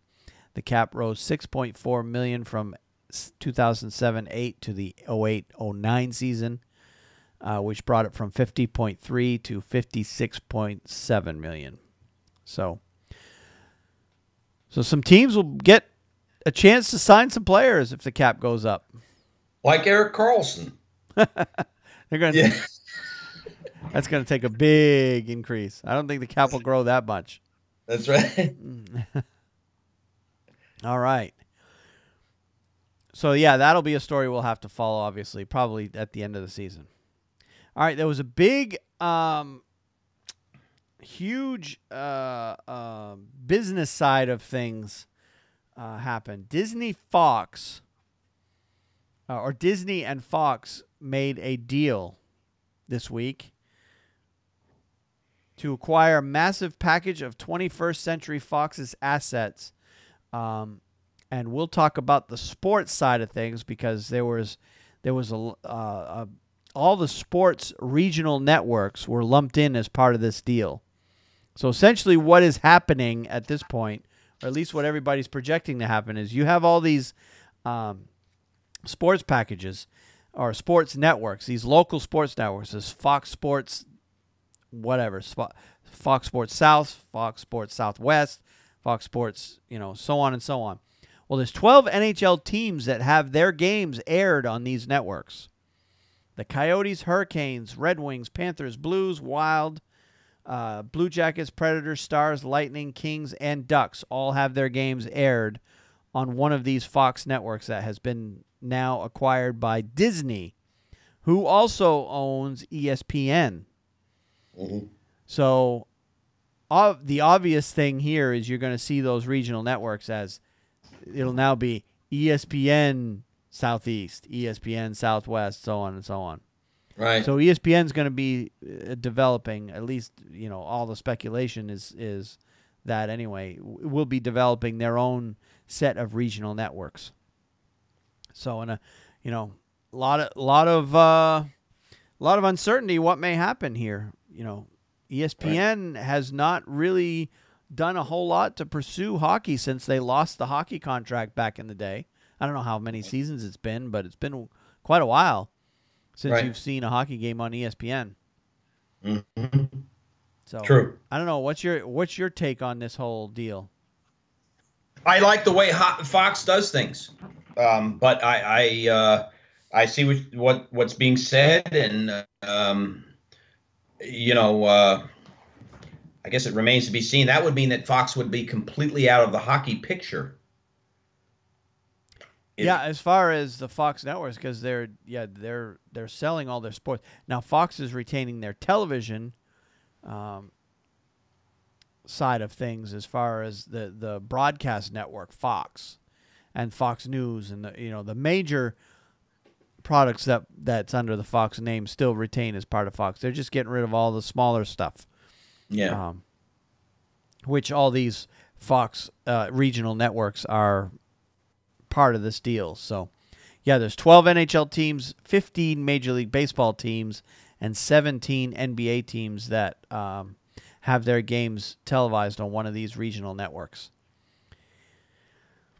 So, I don't know. I guess we'll follow this story a little bit more and see what comes of it. But you're probably going to start seeing ESPN branding if you're one of the teams that I just named and you're watching their games. And I know our Carolina Hurricanes is one of them. The Fox Sports Carolinas does all the Hurricanes games. You're probably going to see ESPN Carolinas on that. Yeah. Yep.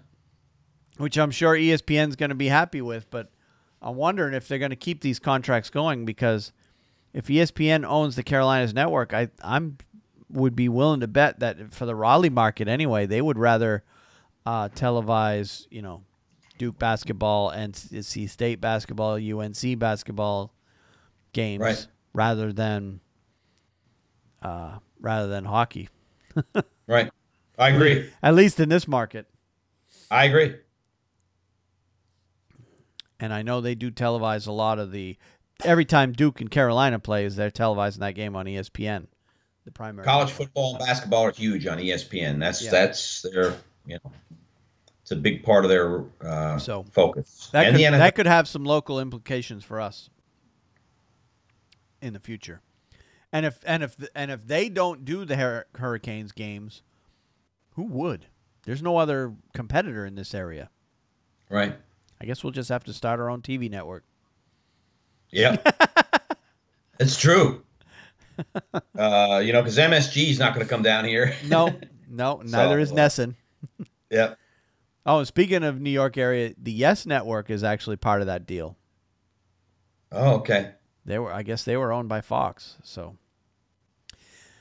all right, and everybody in New York knows what the Yes Network is. So, yeah. It's basically all Yankees all the time channel. That's right. That's right.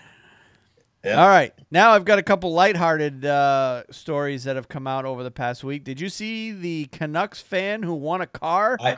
I didn't see that, but I'm interested to hear about it. Well, the NHL posted on NHL.com a video of this Canucks fan winning a car. He had 3 shots. It's the typical board in front of the net with the hole in the middle of the net or in the board. That's only slightly bigger than the puck itself. And he had 3 shots. First shot, he hit. It's obvious when I saw the video, it's obvious this guy's a beer leaguer. At the very least, he's played hockey before. This is not a lot of times they bring these guys out there. People have never held a hockey stick, and you show them trying to shoot and they got no clue what they're doing. It's obvious they've never held a stick in their hands before in their life. So, well, in this case, this guy was obvious that he's played before because he hit the board to the left of the thing on the first shot, then hit the board to the right of the thing on the second shot. And then the third shot, he just kind of threw it at the net. He's like, whatever. And it went right straight through the hole. No, Yeah. no bouncing, no, Yeah. nothing. Shot it right in. And the funniest part about the video is the MC at the arena, the girl who's holding the mic and, talking to the fans. She is so shocked that he actually did it. she couldn't contain herself. It's a pretty neat video, but if you click on the link in the show notes, that'll take you to the news article and where you can show the video of him winning a Honda. What is it? It's a small little car. It's not anything. I don't have it right up. I can't remember what kind of car it is. It's a Toyota something. I see the Toyota logo on the car, but it's just a little commuter car, 2-seater. Nothing real big. Obviously not a real big truck or anything. But yeah, he won the car. That is great. That is great. All right. And the next story I've got is about the Subans. Yeah. And I was ticked off at this game. I got home and watched the third period of this game after work. And obviously the headline is Malcolm Subban, goaltender of the the Vegas Golden Knights, plays PK Subban, defenseman of the Nashville Predators. First time that these two players have ever, they're 5 years apart, so they never played each other with or against each other in youth hockey because they were never in the same age group. Well, they finally end up on the same ice as opposing players against each other. Of course, we always thought it was going to happen in a Boston versus Montreal game. And if I remember right, I believe it did happen in a preseason game, or it was supposed to, and for whatever reason didn't. Right. But anyway, the two players move on to their new teams, and now Malcolm plays PK in a game, and that game ended up in a shootout. Of course, PK had a few shots on Malcolm during the game, and Malcolm stopped everything. PK didn't score in the regular part of the game. But then the game ended up in a shootout. And the whole time during the shootout, I'm watching Nashville put out player after player after player, and no PK, no PK, no PK. I'm like, what are they doing? Yeah. Give us PK against Malcolm in a shootout. Come on. Yeah. Yeah. They never did it. So after the game, I tweeted out that the Nashville coaching staff got exactly what they deserved tonight, a shootout loss, for not treating the fans to a Subban versus Subban shootout. Yeah. I was so mad at the end of that game that they didn't put PK out there. Obviously, PK is not. He does not have the confidence of the Nashville coaching staff in the shootout. You'd have to say that. Probably. Probably. Well, you don't see defensemen very often, anyways. I mean, because it went long too. It was like a 6, 7, 8 round shootout. It was not a quick 3-round shootout. It went several rounds, so they had the opportunity to put PK out there, and they didn't. So I plead to all NHL coaches. I'm sure none of them listen to us, but in a situation like this, where you've got an obvious situation, brother versus brother, you've got to treat the fans. The fans are paying to watch your product. You've got to treat them with something like this. Give them a little something. It's probably not the best decision to get you 2 points. Yeah. But what's it going to hurt to throw PK out there in the 6th round of a shootout? It's not, you never know what he's going to do.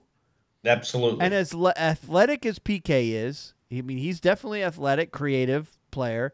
You never know what he's going to do next. He does some weird things on the ice. And Malcolm, as athletic as he is as a goaltender, one of the more athletic goaltenders around the league, give us that nugget. Give us something, Give us that PK versus Malcolm. I wanted to see that so bad, and I was so disappointed when it didn't happen. And I was thrilled that Vegas got the 2 points that night. I'm like, there, damn it. Nashville got what they deserve. Yeah. So That's all I That's really good. wanted to say about that one. But it was an interesting night for sure. Yeah. And then the last one I had was the St. Louis Blues ended up suiting up one of their season ticket holders as Yeah. the backup goalie one night. Yeah. His name's They Tyler picked him out of the Stewart. stands. Yeah, his name is Tyler Stewart. Well, he didn't, not exactly. He's a 25-year-old former player for the St. Louis University's club team. He got the call to sign an amateur tryout agreement when backup Carter Hutton sustained lower body injury and was a late scratch. The Blues recalled Ville Husso from San Antonio of the American Hockey League, but he wasn't going to be there in time for the start of the game against the Dallas Stars. He did, in fact, arrive during the game, so because of the fact Stewart had to dress as the emergency backup, Husso, when he arrived at the arena, basically took his place later on. But he got to go out there during warm-ups. He got to sit on the bench. I think he started the game on the bench. Yeah. But, yeah, it was That's really another one of those interesting story. But, yeah, his tenure as a Blues sweater didn't last long. Husso arrived on the bench in full gear with less than 5 minutes to play in the first period of what become a 3-0 win for the Blues. And then, yeah. So season ticket holder gets to it's like the old coach pointing up in the stands. Okay, we need you to be our backup goalie tonight. Yeah. Wait, come on. But apparently Take your gear and give it to him. And apparently, from what I read too, that he has participated in practices when they've needed a goalie too. So it's not like he was a complete unknown. Yeah. So, all right, let's move on to some honors and milestones this week. There are quite a few this week. Quite a few. Marian Gaborik became the 314th player in NHL history to play 1,000 games when the Kings played the New York Rangers at Madison Square Garden on Friday. So congratulations to him. I never thought he'd make it to 1,000 with all the injuries he's had. Yeah, he is an injury-prone player. He was when he played in New York, but he still has that magic. You know, he still can score. When he does play, he's big help to their team. Yep, truly. All right, and some goalie stuff over the past week. Henrik Lundqvist made 27 saves in New York Rangers' 3-2 loss to the Ottawa Senators on Wednesday, bringing his career total to 20,023 saves. He became the 15th goalie in NHL history to make the 20,000 save plateau since data was officially kept, which began back in the 55-56 season. Lundqvist joined Martin Brodeur, Roberto Luongo, Patrick Waugh, Tony Esposito, Glenn Hall, Curtis Joseph, Ed Belfour, John Van Beesbrook, Gump Worsley, Grant Fuhr, Gilles Malash, Sean Burke, Jacques Plante, and Nikolai Habibulin as the only goalies with at least 20,000 saves. Among them, they have won the Vezina trophies 27 times, and 7 of the 12 eligible players are in the Hockey Hall of Fame. In terms of goals against average, his 2.33 ranks second to Brodeur and takes 5 decimal places to break the tie for first in save percentage, with Jacques Plante holds over Lundqvist, 919.65 to 919.58. This does not include Plante's play from 52 to 55 when they weren't keeping track of those stats. So congrats to Lundqvist for reaching that 20,000 save plateau. Yeah. And that's a good group of names that he's lumped in there. Absolutely. He's he's now 2, and there's another minor milestone, but it counts all the same. He during the same I don't know if it was the same game. I don't believe it was, but within the last week, he won his 419th game. He now has 421 wins, but so it was two wins ago. And that passed Tony Esposito. I always thought when I was a kid, Tony Esposito only played for the Chicago Blackhawks. He didn't play for anybody else. And that's actually not true. His first year, he won 5 games, and he was playing for the Montreal Canadiens. Yep. And then was traded to Chicago.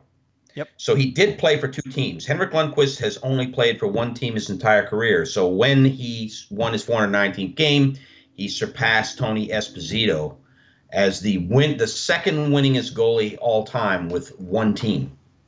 So that's pretty good there too. That's And a big. Yep. yeah. So congrats to him. A couple other goalies milestones this week. Had a pair of 300 game winners this week. Kari Lettinen made 32 saves for his 300th NHL win against the Islanders at Barclays Center on Wednesday. And also Wednesday, Cam Ward made 22 saves for his 300th NHL win when the Carolina Hurricanes defeated the Vegas Golden Knights 3-2 in a shootout at T-Mobile Arena in Las Vegas on Wednesday. And just a note on that one, Phil DiGiuseppe got the winner in the shootout in that game. We saw him play the night we went to Charlotte. We did. Absolutely. Phil DiGiuseppe is playing very well for the Hurricanes, and I saw him give the puck to Cam Ward. So that'll go on Cam Ward's wall of fame. 300 wins. Cam Ward for winning 300 games. He has been at it a long time to get from 200, and he's done it. He's made that 300 game win plateau, and that's a rare thing. You don't have a lot of goalies who've done that. Not a lot of goalies. And of course, I saw the overall record. I think he has like 319 or 320 losses though. So he reached 300 losses before he had 300 wins. But Cam Ward, quite frankly, to be fair, has played for some pretty weak Carolina Hurricane teams over the years. Ever since 2011. From then until now, the Hurricanes have been a pretty weak team, and he's had a hard time racking up wins during those years. But prior to that, he was racking them up pretty good there, and to see him get to that 300 level is a good thing because he's had a rough go of it. Yeah, he at times he's been the only goalie that Carolina could really trust in the net. He's had a couple seasons where he played over 70 games, because they didn't really have any other options. So kudos to him for getting to that level, and again, all with 1 team. In his case, and if he'd have been playing for a better team, he probably would have been getting more wins or getting to that level faster. So, and then the other milestone that I saw this week was actually, no, not a milestone, a retirement this week. Forward Chris Neal, who turned a relentless work ethic into a 15-year career with the Ottawa Senators, retired on Thursday. Neal, who's 38, played 1,026 NHL games, all with the Senators. Only defenseman Chris Phillips and former captain Daniel Alfredson played more. He had 250 points and is the Senators' all-time penalty minutes leader with 2,522. 20th in NHL history. Neal and longtime New Jersey Devils defenseman Ken Danico are the only NHL players to have played 1,000 games and have more than 2,500 penalty minutes while spending their entire career with one franchise. So for a lot of years, I hated Chris Neal because, with Ottawa being in Boston's division all these years, he made the Bruins' life hell. So. All right, so the next story I have in this particular category, St. Louis is the 3 stars of the week. St. Louis Blues center Braden Shen, St. Louis Blues goaltender Jake Allen, and Philadelphia Flyers goaltender Brian Elliott have been named the NHL's 3 stars for the week ending December 10th. Shen led the NHL with 7 points, including at least 1 goal in all 4 of his appearances to power the Blues to a perfect week at top of the Western Conference standings. Allen went 4-0-0 with a 1.5 goals against average, .944 save percentage, and 1 shutout to guide the Blues to their third 4-game winning streak of the season. Elliott posted a trio of victories along with a 1.67 goals against average and .954 save percentage to help the Flyers to bounce back from a 10-game skid and complete a perfect road trip through Western Canada. And then finally, as of late. Yeah. Oh, yeah. The Flyers are rising in the standings. Yep. And finally this week, defenseman Zarli Zalapsky, who played 12 seasons in the NHL with the Pittsburgh Penguins, Hartford Whalers, Calgary Flames, Montreal Canadiens, and Philadelphia Flyers, has died at the age of 49. The Flames announced this past Tuesday. The cause of death was not disclosed. Zalapsky, born in Edmonton, was selected by the Penguins with the number 4 pick in the '86 NHL draft. He played 190 games over 4 seasons with Pittsburgh before being part of a trade with the Whalers that sparked the Penguins' back-to-back Stanley Cup titles. On March 4th, 1991, Zalapsky and forwards John Cullen and Jeff Parker were traded by the Penguins to the Whalers for forward Ron Francis and defenseman Ulf Samuelsson and Grant Jennings. The Penguins won the Cup that season and the next. Zalapsky played 229 games with the Whalers, 178 with the Flames, 28 with the Canadiens, and 12 with the Flyers before retiring after the 1999-2000 season.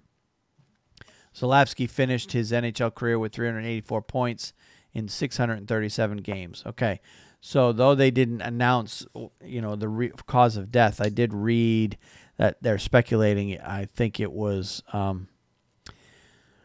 had something to do with concussion-related issues. Wow. Okay. Mental illness due to concussion, I think is kind of the speculation that I had read. Wow. So, another sad story. Yes, if that is the case. Yeah, that's tough. So,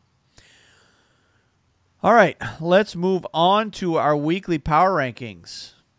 And I believe it is my turn this week, right? It is your turn. Yes, sir. Okay. Let's go. I guess we're going to go from 16 down to 1. And at number 16 this week, I have put in the Boston Bruins. Deservedly so. They should be higher than that, but that's good. At number 15, Minnesota. At number 14, the Islanders, who are sliding down the charts here of late. Number 13, Chicago, who should be higher, but they're not playing like it. Number 12, I've got the Rangers. They would be higher, but the recent losses have kind of slid them down a little bit. Mm-hmm. Number 11, I think the loss to Ottawa probably knocked them down a couple spots. Number 11 is San Jose. Number 10 is New Jersey, who's starting to slide. Number 9, I've got Toronto. As good as a team as they are, I still don't have them any higher than 9. Yeah. Because the teams above them are just simply playing better. And I think Austin Matthews being hurt is a big factor in Toronto's not being as strong as they were earlier in the season. Number 8 is Winnipeg. Number 7 is Columbus. Number 6 is Washington. Number 5 is Vegas. Number 4 is LA. Number 3 is St. Louis. Number 2 this week, I've got Nashville. And number 1 again this week, Tampa Bay. Yeah, can't argue or dispute any of those. And a local note, I've got Carolina at 22. Although they may start to rise. They just finished knocking off Columbus tonight. Wow. That's a big win. 2-1. In Columbus, too. No, it was in Raleigh. That's right. It was in Raleigh, but Darling got the game, so that's encouraging because Darling's been struggling. Yeah. They had him in there, and he got the win. 2-1, too, so he didn't give good. up any bad goals. All right, let's look ahead to the next week. The Boston Bruins have games against Columbus on the 18th, and that's a home game. At Buffalo on the 19th. At home against Winnipeg on the 21st. At home against Detroit on the 23rd. And after the Christmas break, they've got Ottawa on the 27th at home. So the Bruins only have one road game over the next week or so. Carolina has Toronto on the 19th. And that's in Toronto. Nashville on the 21st. Buffalo at home on the 23rd, and Montreal after the break at home on the 27th. I'd like to go to that game. I wonder if I have that night off. That'd be a fun game to go to. Yeah. That would be a fun game to go to. I agree. See the Montreal Canadiens, see Carey Price. Yep. I might try to go to that game.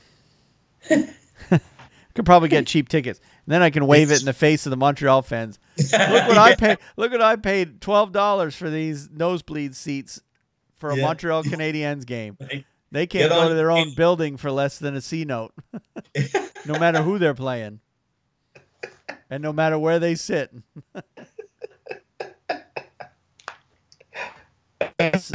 Isn't supply and demand a great thing, huh? There'll probably be a lot of Montreal fans. The last time I went to see Montreal, quick side story on that. Last time I went to see Montreal play here in Raleigh, and this was quite a few years ago. I don't even think Carey Price was a starter at this point. This was probably 6-7 years ago. When we first moved down here, probably 2009, 2010, somewhere around there when we went to see Montreal. I talked to a couple of Montreal fans that were in line behind us waiting to get into the building, and they were actually from Montreal, and they told us that it was cheaper for them to buy the plane tickets, fly down, 2 nights hotel, and a round of golf thrown in because it was like February, and it was nice here and still cold as hell up there. So they were able to get all of that for less than what it would have cost them for lower bowl seats in Montreal. That's it. And I believe it.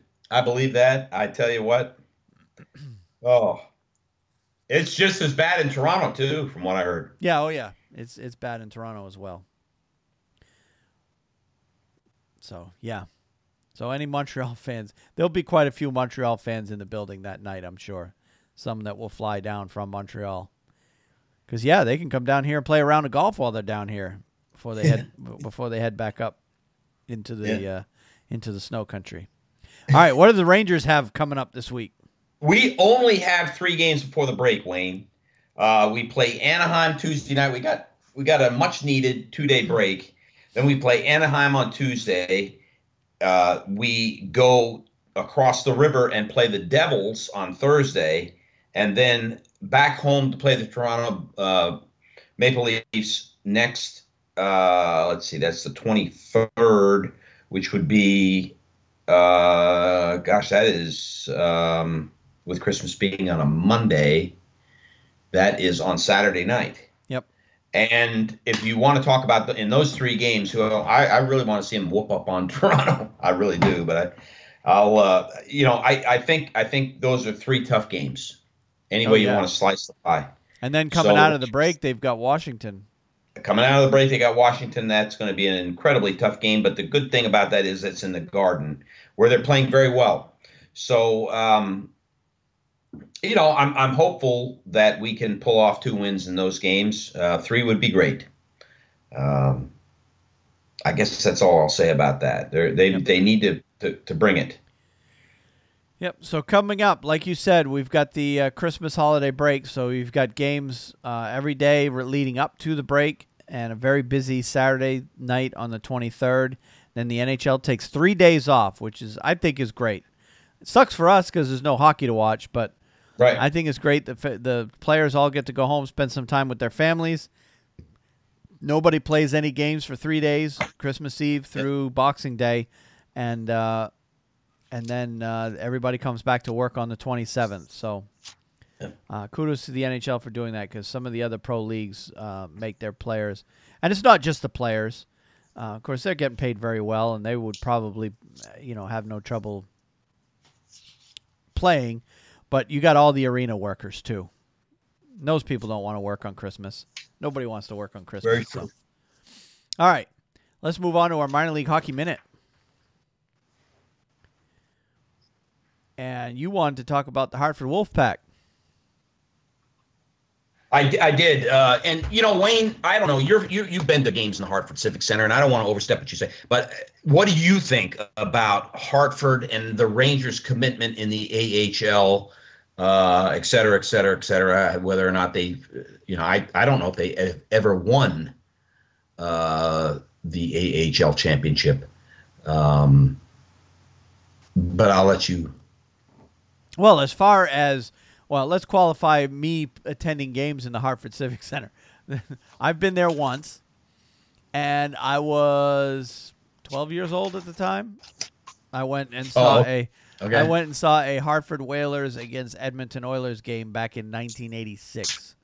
So yeah, Okay. it's been a long time since I've been in that arena, but yes, I have been in that arena once, and Right. I know they've gone through several upgrades and renovations since then. Right. But the fact that the reason I know it's not up to NHL standards is that arena is not built like the modern arenas of today with the lower bowl and an upper bowl that comes over the lower bowl to bring the upper bowl seats a little bit closer to the ice. The Right. The Hartford Civic Center has seats that just keep on going up and up and up and up. So if you're in the upper reaches of that arena, you are a long ways away from the ice. Right. And there's still only 14,000 and change seats in that building.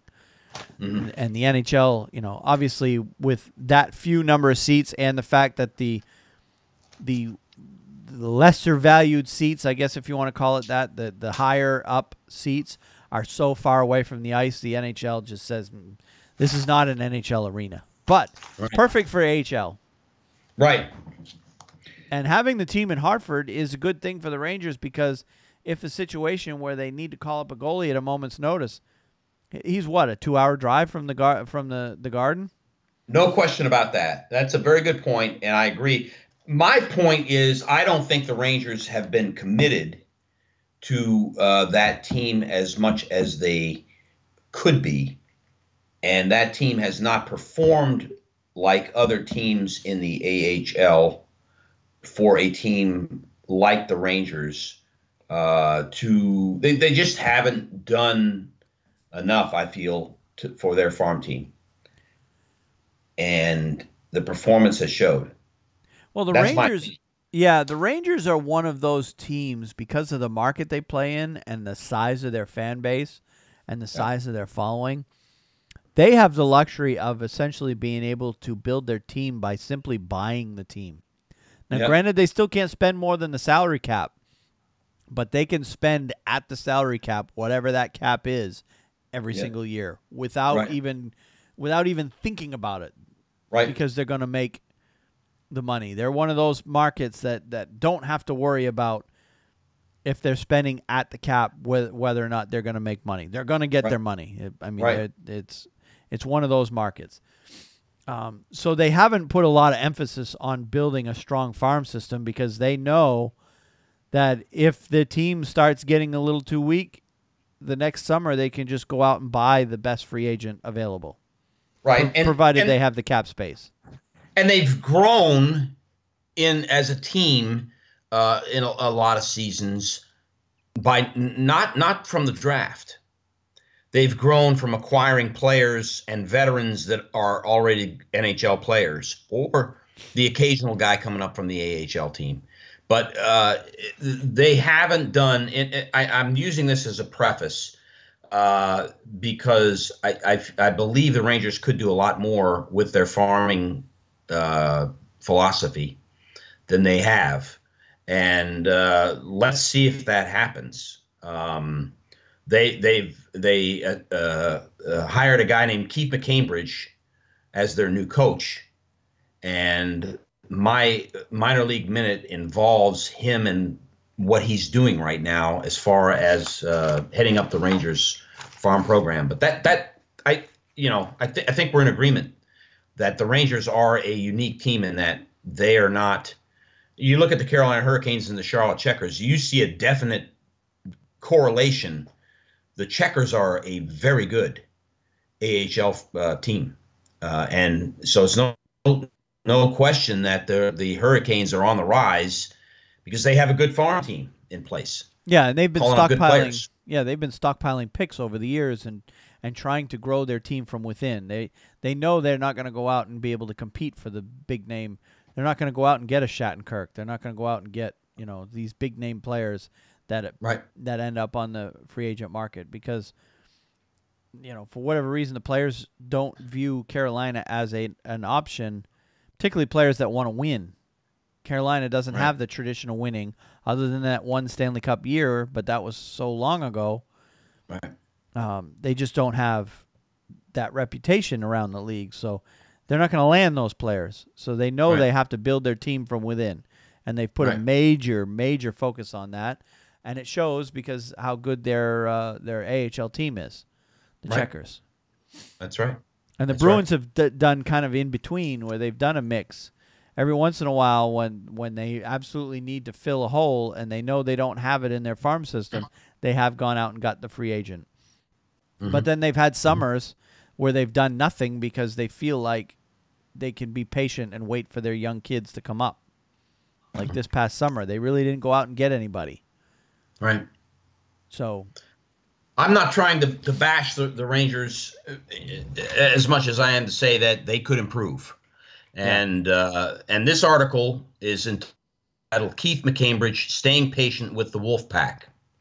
When the New York Rangers hired Keith McCambridge to coach the Wolfpack, they did so with the hope a new voice and direction would help their AHL affiliate reboot after finishing last in the league in 2016-17. We have been able to learn and grow as a group, McCambridge said after practice Thursday. They are learning what the AHL is about, how fast the program is, and how little time and space you have to react. We are pleased with the development of our guys now. Still, things have been moving slowly. The Wolfpack sat 10-12, 3-2, seventh in the 8-team Atlantic Division. Their 74 goals are the fewest in the division, and their 96 goals against are tied for last. But the team has played better of late with just one loss in its last 5 games. When you look at your team forming during the season, we feel like its identity is starting to take shape, McCambridge said.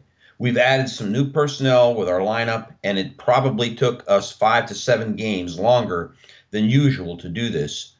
So when you are trying to get your identity on track, let me read that again. It has taken us 5 to 7 games longer than usual to do. So you are trying to get your identity on track. But we like the way we are playing, our practice and games habits. We feel we're doing well. We know there are goals. We know there are going to be the ups and downs during the season as guys learn and develop, but our style and culture are in a good place here. One of the areas of major transition has been in goal. On December 6th, the Rangers signed free agent, and we reported on this podcast, Marek Mazinek, and assigned him to the Wolfpack. Then last Friday, the Rangers reassigned first-year pro Chris Nell from the Wolfpack to the Adirondack Thunder of the ECHL, leaving the team with Alexander Georgiev and Mazinek. We're looking for more balance, McCambridge said. Mazinek adds to our experience with our first-year goalie in Georgiev. The Rangers have been trying to upgrade the Wolfpack in other areas as well, even though they took away one of their young stars this week. On Wednesday, the Rangers loaned one of their best, brightest young players, rookie center Filip Chytil, 18, to the Czech Republic team for the upcoming World Junior Championships in Buffalo from December 26th to January 5th. And of course, Chytil did start at the first of the season as a sidelight in the NHL. He did play 2 games before he was sent down to Hartford.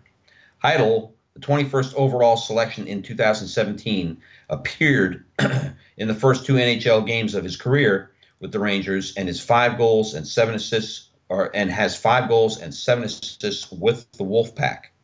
The shakeup actually began October the 21st when the Rangers acquired defenseman Ryan Sproul from the Red Wings for Matt Pumple and assigned Sproul, 24, to Hartford.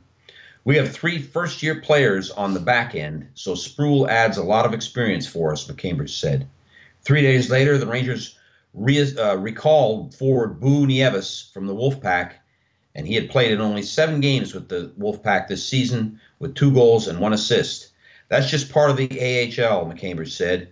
I don't even refer to it as losing a player. It's all about him advancing to the NHL. We are trying to put our players in position to succeed.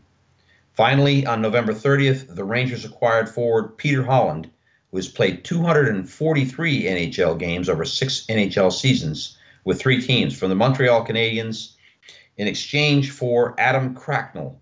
Holland, 26, had started in 20 games with the AHL's Laval Rocket with 8 goals and 10 assists. He already has 2 goals and 3 assists in his first 5 games in Hartford. Holland adds some more depth in the middle, McCambridge said. He's more in the mold of the type of player the organization felt it needed depth in. You can see his experience during games. He's a smart player. So I guess my take on things is the Rangers do seem like they are trying to form a team that at least competes a little better than they do. And we'll see. The time will tell how they do as far as competing in that division that they're in. We'll see if they make improvements and can move up in the standings. Yeah, and having a good farm system makes it so they don't have to work that much harder on free agent day. That's right. Which is what they've had to do the last few years. Right. But so, all right. Well, cool. My pick of the week is actually an announcement that came down from the AHL. And let me pull up that story. Here we go.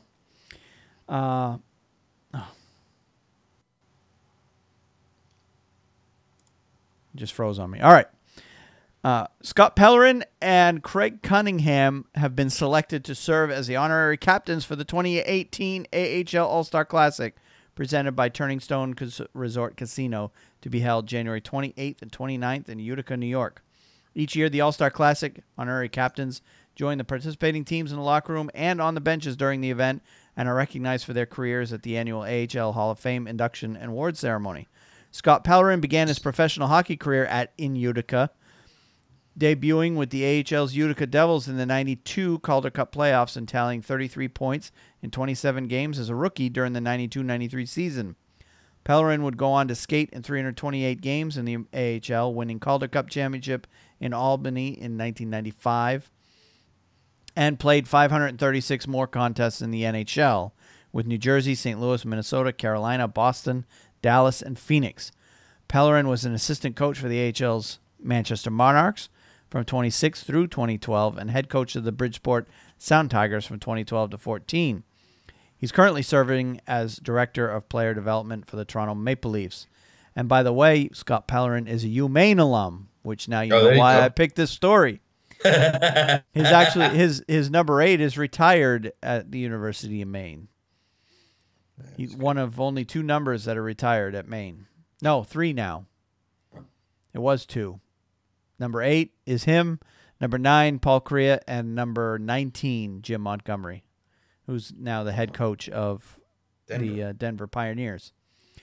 And, of course, we all know about Craig Cunningham. He's in his first season as a scout with the Arizona Coyotes, following 6 seasons of pro hockey that included 319 games in the AHL. The captain of the Tucson Roadrunners during their inaugural season last year. He's been an inspiration for the entire hockey community through his recovery and rehabilitation following a career-ending and life-threatening medical emergency last November.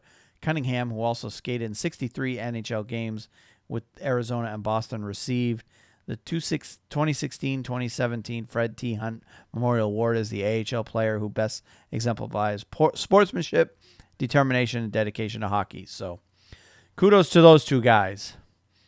Yes. And of course, Cunningham has some Bruins ties as well.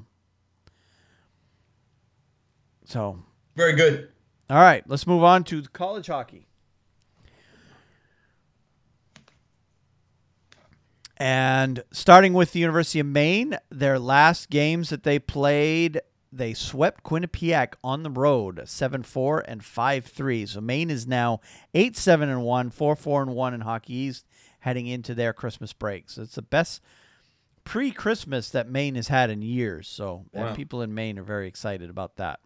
Yeah. Now, as far as upsets are concerned, last weekend, I'm talking about last weekend now. So Friday the 8th and Saturday the 9th and Sunday the 10th. Back on Friday, Canisius beat Niagara. Niagara's the number 20 team, and that was a 4-2 win for Canisius. Number 7, Minnesota lost to number 15, Ohio State, 2-1 in overtime. Number 17, Minnesota Duluth lost to unranked Omaha 7-5. Number 11, Western Michigan lost to Miami 5-2. Miami's unranked. Number 16, Colgate lost to unranked Connecticut 4-2. On Saturday night, unranked Canisius beat Niagara again, 8-2 this time. And number 7, Minnesota lost at number 15, Ohio State again, 4-1. Unranked RIT beat number 9, Providence 4-0. And number 13, New Hampshire lost to Army West Point 4-3. And on Sunday, there were a couple upsets as well. New Hampshire lost again to unranked Merrimack 4-3. And unranked Massachusetts beat number 19 Union 2-1. Now, as far as this week, there's no games this week coming up where ranked teams are playing each other. There's only 16 games total going on around the country, so a lot of teams are already in their Christmas break. And then next week, there's no games at all in the NCAA, so there won't be any games until December 28th after these 16 games this weekend. So things are quieting down for a little while in college hockey as all the kids are going on Christmas break. Now, taking a look at the pairwise rankings, I'm going to take a step away from the U.S. College Hockey Online poll for the week. The rankings in the pairwise, I'll go 16 down to 1 because 16 teams make the NCAA tournament, and this pairwise ranking is a very good predictor on who's going to make the NCAA tournament. So at number 16 is Minnesota Duluth, number 15 Omaha, number 14 Boston College, number 13 Northeastern, number 12 Providence, number 11 Penn State, number 10 Western Michigan, number 9 Minnesota, number 8 Ohio State, number 7 North Dakota, number 6 Minnesota State, number 5 Cornell, number 4 Denver, number 3 Clarkson, number 2 Notre Dame, and number 1 this week in the pairwise is St. Cloud State. Now, if I didn't mention your team, then your team has work to do in order to get into the NCAA at-large picture. Obviously, any team can still get in the NCAA tournament by simply winning their conference tournament. Mm-hmm. But as far as at-large bids are concerned, if you're not in probably the top 12 or 13, you're not getting in. Right. All right, let's move on to our picks of the week. And I didn't write down yours. I know you texted me. What was your pick of the week story was? My pick of the week, Wayne, if you read the tea leaves in our previous podcast, I leave the college hockey talk to you. And I never want to overstep that. But I had, if you read the tea leaves, there is a favorite team I pull for in college hockey, and I'm sure you know who it is. But I am a Notre Dame Fighting Irish fan, and you might not like that, but it's the truth. And you gotta mention them. You gotta mention them as a pick of the week this week because they're playing unbelievable. And I just felt like as a pick of the week this week, I'm going to talk about them real briefly, and we'll get on to yours, or if you want to go first, by all means. Go for it. The Irish are up to number 3 in both polls. I'm very excited about this, and I'm actually reading an article directly off their website.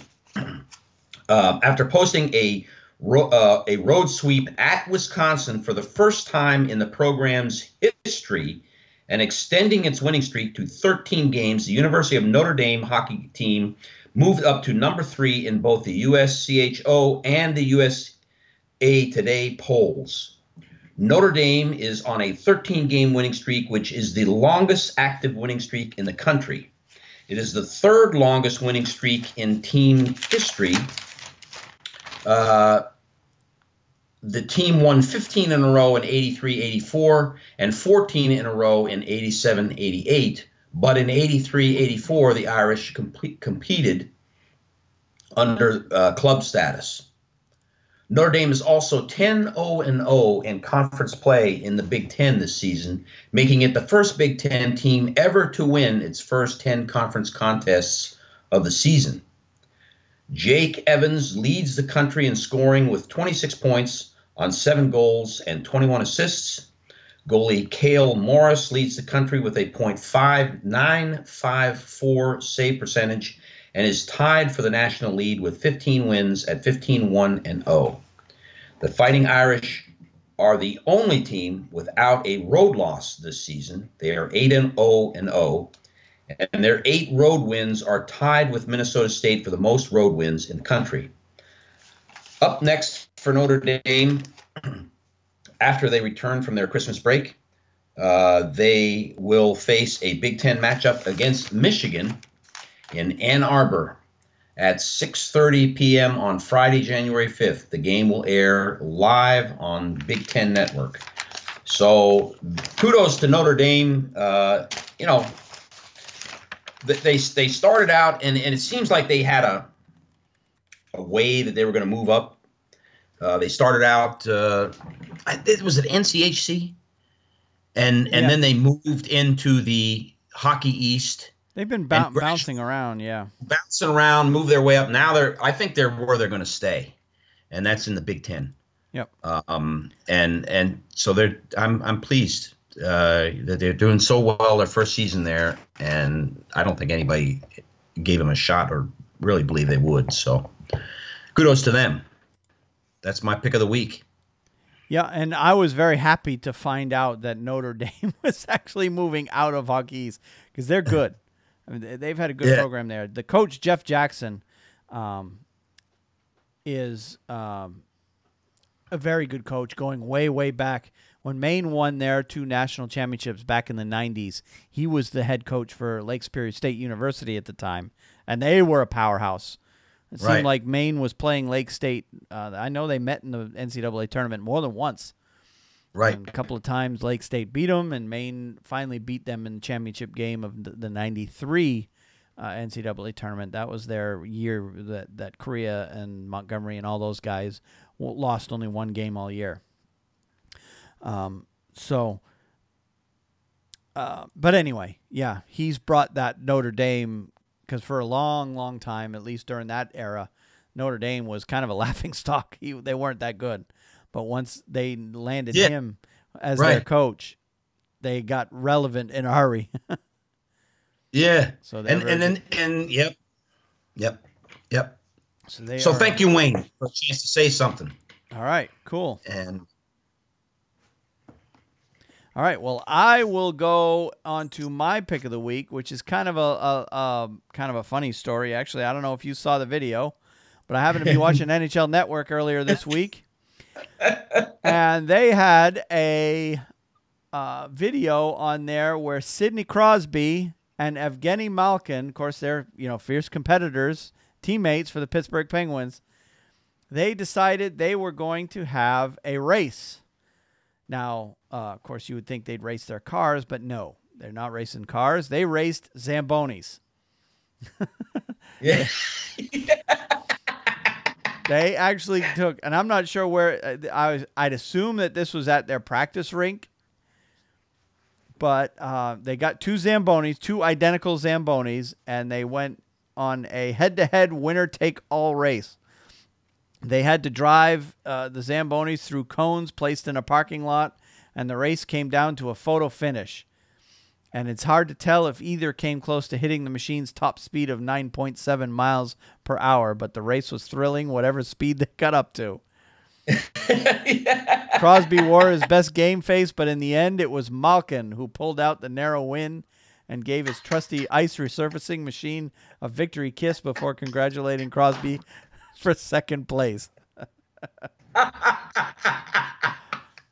And of course, couldn't you see those two in a NASCAR competing environment? The Intimidator, Evgeny Malkin. Yeah. So, of course, there's a link to that video in the show notes if you want to see the video for yourself. I got it right off of NHL.com, so not hard to find. But, yeah, if you do that, you'll find the race there. So, great time. Yes, absolutely. All right, absolutely. So that pretty much wraps things up for this week. I know it's been a long one, but of course it's been 10 days since we last did one, so we had a lot to get caught up on. So next scheduled podcast actually is only a few days away, Thursday the 21st. Tentatively, well, it could change depending on our schedules. Right. I know I've got some overnight shifts coming up, so if we end up doing it, we'll talk about it more off stream anyway. But I can probably do one earlier in the day, at least on those days where I'm scheduled to work overnights. Right. I know I've got 2 overnights leading into the Christmas holiday that I can do, so right. We can do it then. So, all right. Well, that is pretty much it for the week. So we'll go ahead and wrap things up. And until next week, Steve, I will see you then. Absolutely. Great working with you. Hope you have a good week. You too. We'll see you soon. All right. Have a good one. Good night. Good night. All right. I wanted to end that quick because it was running real long. Yeah, we had a lot to talk about. Yep. That's true. So, but yeah, I'm really,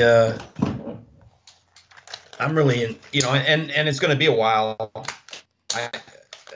In terms of, but I don't know that Notre Dame plays another game outside the Big Ten for the year.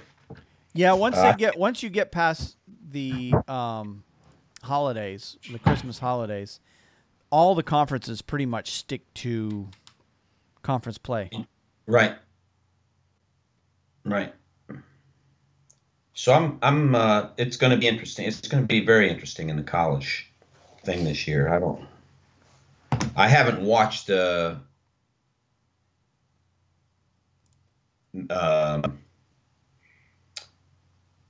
trying to think who's number 1 now? St. Cloud State, I think, is St. Cloud State. I haven't watched them. They're number 1 in the rankings and in the pairwise. Right. I think they are in the rankings too. But okay. I think Denver's number 2 and Notre Dame's 3 and 4 is Clarkson. Yep.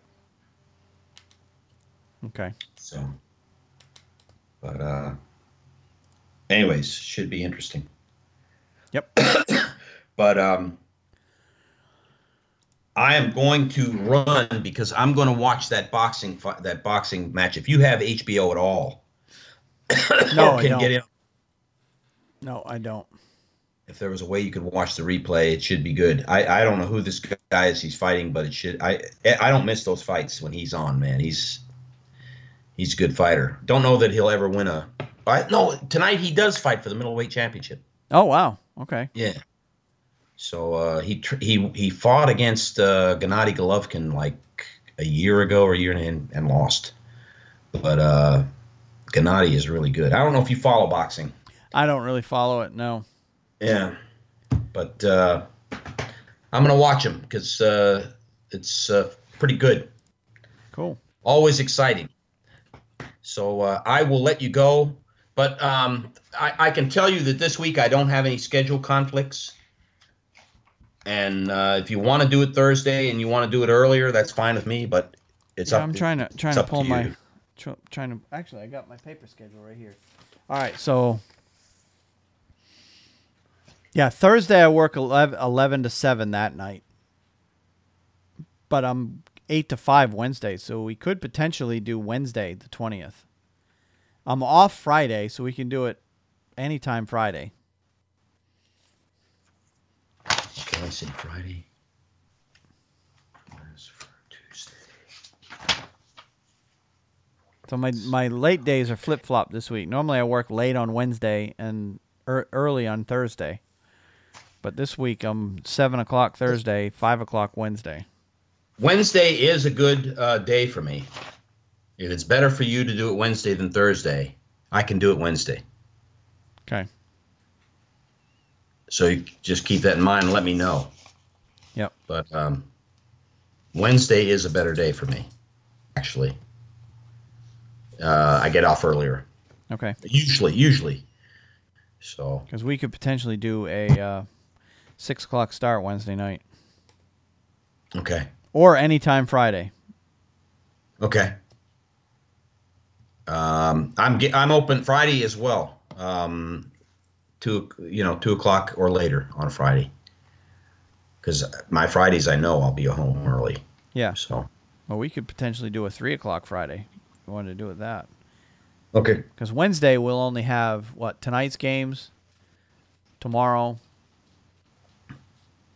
Monday, and Tuesday's games. So 4 days worth of games if we do it Yeah. Wednesday. Okay. If we do it Friday, Well, we'll have 6 days worth of games. Okay. So you'd be looking at Friday at what time? Like 3 p.m. Or 4 let me go or ahead 5. and write it in. 3, 4, 5, 3 whatever. o'clock's fine. Whatever works for you. No, 3 o'clock. 3 o'clock will work. Podcast. I'm gonna write it in. If something comes along to change it, let me know. But that works for me. That's fine. And I'll just go from there. Okay. Okay.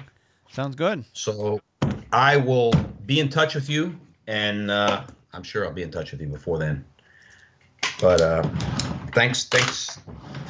And you know what? When I get these, that's one other thing I wanted to talk about. When I get these daily things from Libsyn, Yep. they're all zeros now. It's like from 2015 or something. I don't know, but it doesn't have any Let me look. downloads. Let me look, Libsyn. I wonder if I have to reset the reports and have it.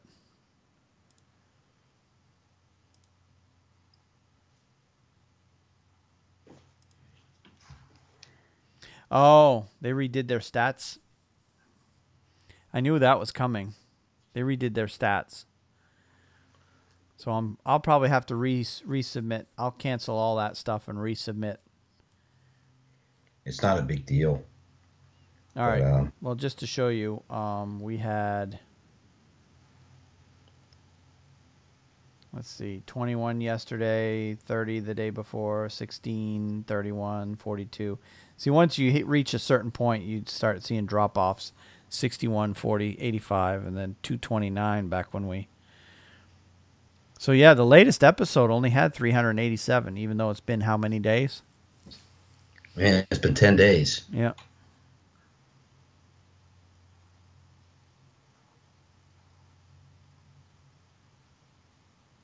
Huh. This is totally different look. Yeah. Totally different look.